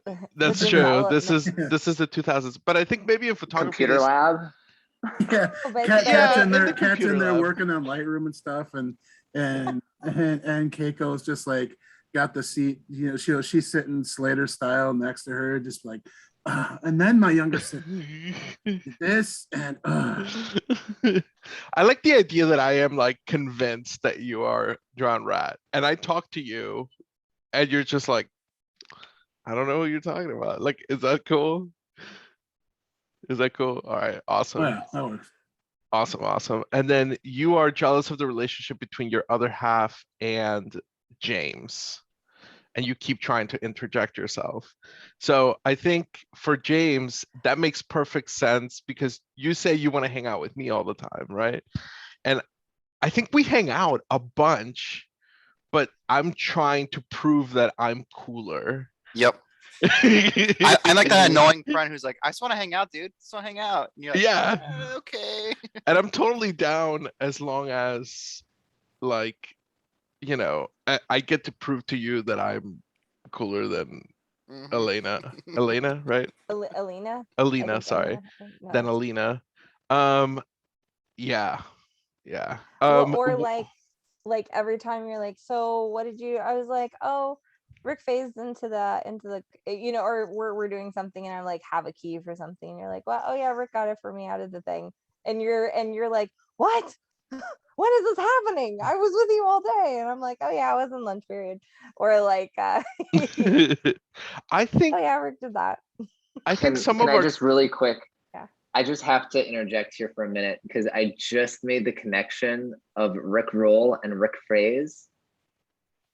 Like, just kind of, I just was like, oh wait, what's the yeah, connection? oh, you got Rick Phrase, you got Rick Phase. You know, Oh, like Rick- as like, oh, you got Rick Roll, you got Rick Phase. You can phase. I don't know. Oh. I just made that connection in my head, and I was just like, oh, that's brilliant. I'm You're Rick dumb. James. I'm Rick James. I'm going back to the early off the bat. Jeez. Done. I want to know. right. I want to know, James. What do you and I do when we hang out? It's like I'm literally like the puppy dog. It kind of follows you around. I just want to be like you. So no matter what we do, I always want to be like you. You know. That's awesome. I like to think that like you come to the meets, right? And you're Oh. yeah, and you're part of what do you call the groups that organize things? The committees? Like you come to all the committee meetings? That's Yep. awesome. I think that Keiko has been toying with the fact that like maybe we're gonna do something illegal. Like I think it's time to try to up I can Mhm. break the law too. Mhm. yeah, like Mhm. what's the word? Promise I can. Yeah, like what's the word here when like, oh, maybe it's time to try to upstage Mhm. yeah, Alina in her badassness. Like, okay. But is it like super illegal, or is it? Well, I'm gonna have Rick face through the vending machine and grab me a candy bar. And I'm not gonna. Yeah, I think it's gonna be something small. I think I'm looking into us going into like a club, like a nightclub, That and we're would be underaged. Well, then now we gotta think of can I help other people phase in or not? I gotta think of that one too. I don't know. Mm. So that's a yeah. later thing. But It's- yeah, that's a good one. It depends. I once had a try because I had phasing as a beacon once, and the DM was like, only if you roll a 10 plus can you like stretch your powers. I was like, I fully landed on the floor and kept going through the floor, and the person landed hard straight on the floor. It was awful. Oh no. But that it would be hysterical that Keiko's like, I'm gonna do an illegal thing, and then you do this hugely inappropriate stunt that Whoops. we're like, you should not be doing. It's the wrong level. Like, that- I'm gonna go into an underage. I'm gonna go and break into Well, a that'd club be as a something my minor. character will do that though because he's like all about the superhero stuff. He just wants to do it, no matter what it is. So that it does make sense actually. All right. I do want to respect everyone's time Yeah. this evening. We did go quite a ways over. And so thank you so much for your patience tonight in our character creation and kind of nailing down how we know each other. I think that helps a lot more with our bonds, kind of knowing where we know each other. So I think that was one of the things with the twin one. What is the one called? Oh my gosh. my brain- Joined. Oh, the joint. the join is that I was very concerned with that kind of taking over the entire thing. And so I'm glad that we were able to find those connections and something that separates you guys from, gets a different story than just the joined and all about that. So great work there. So we will meet again next week, Sunday. That is October. We're already in October October 3rd. 3rd. 8 p.m. Central, 9 p.m. Eastern. And we'll stick it hopefully for just the 3 hours that time. Thank you again for today's flexibility. And then we'll start off right away, just kind of answering how we got together for that first time and how we took down the Tiger's Claw. And Oh, I have a quick pitch for the opposing school. A group of tigers is called a streak. So I'm gonna pitch the name the Crimson Streak. Oh gosh. And I know, isn't it dorky? It's so dorky. I love it. And I love they're it. their logo is like this red claw mark, the Mm. crimson streak. Yeah, we can use Clemson's claws. Yeah, I like it. I like it. Awesome. I like that. All right, guys. Have a good Well, night. You Is there anything too. else we need, Michael, for next week? I think I don't think we need anything per se. I think tomorrow we're gonna definitely be doing gameplay. So I know that for me, whenever I played Mass, the character creation day, the session is, and we didn't do any of this. Like we could have done a lot of this beforehand. I just wanted to be able to work with it for the first time as a GM, and then also have with two people not knowing the play before to be able to kind of guide it. And then I never would have thought that this was going to end up being the storyline. Like, and it's funny because I actually had the principal as part of my plot where I'm like, I'm not going to structure anything too much, but I'm going to just put the principal in here as someone that I want to impart here. And the fact that someone already did, I'm like, oh, so I'm really looking forward to see what happens with the principal. Yes, yes, Jim. looking Anyway, forward. yeah, so no, that'll be the night. Thank you. Good. Good Yay. night, All all. right. I'll see y'all later. Nice meeting y'all. In a week. Good night, yo. Yep.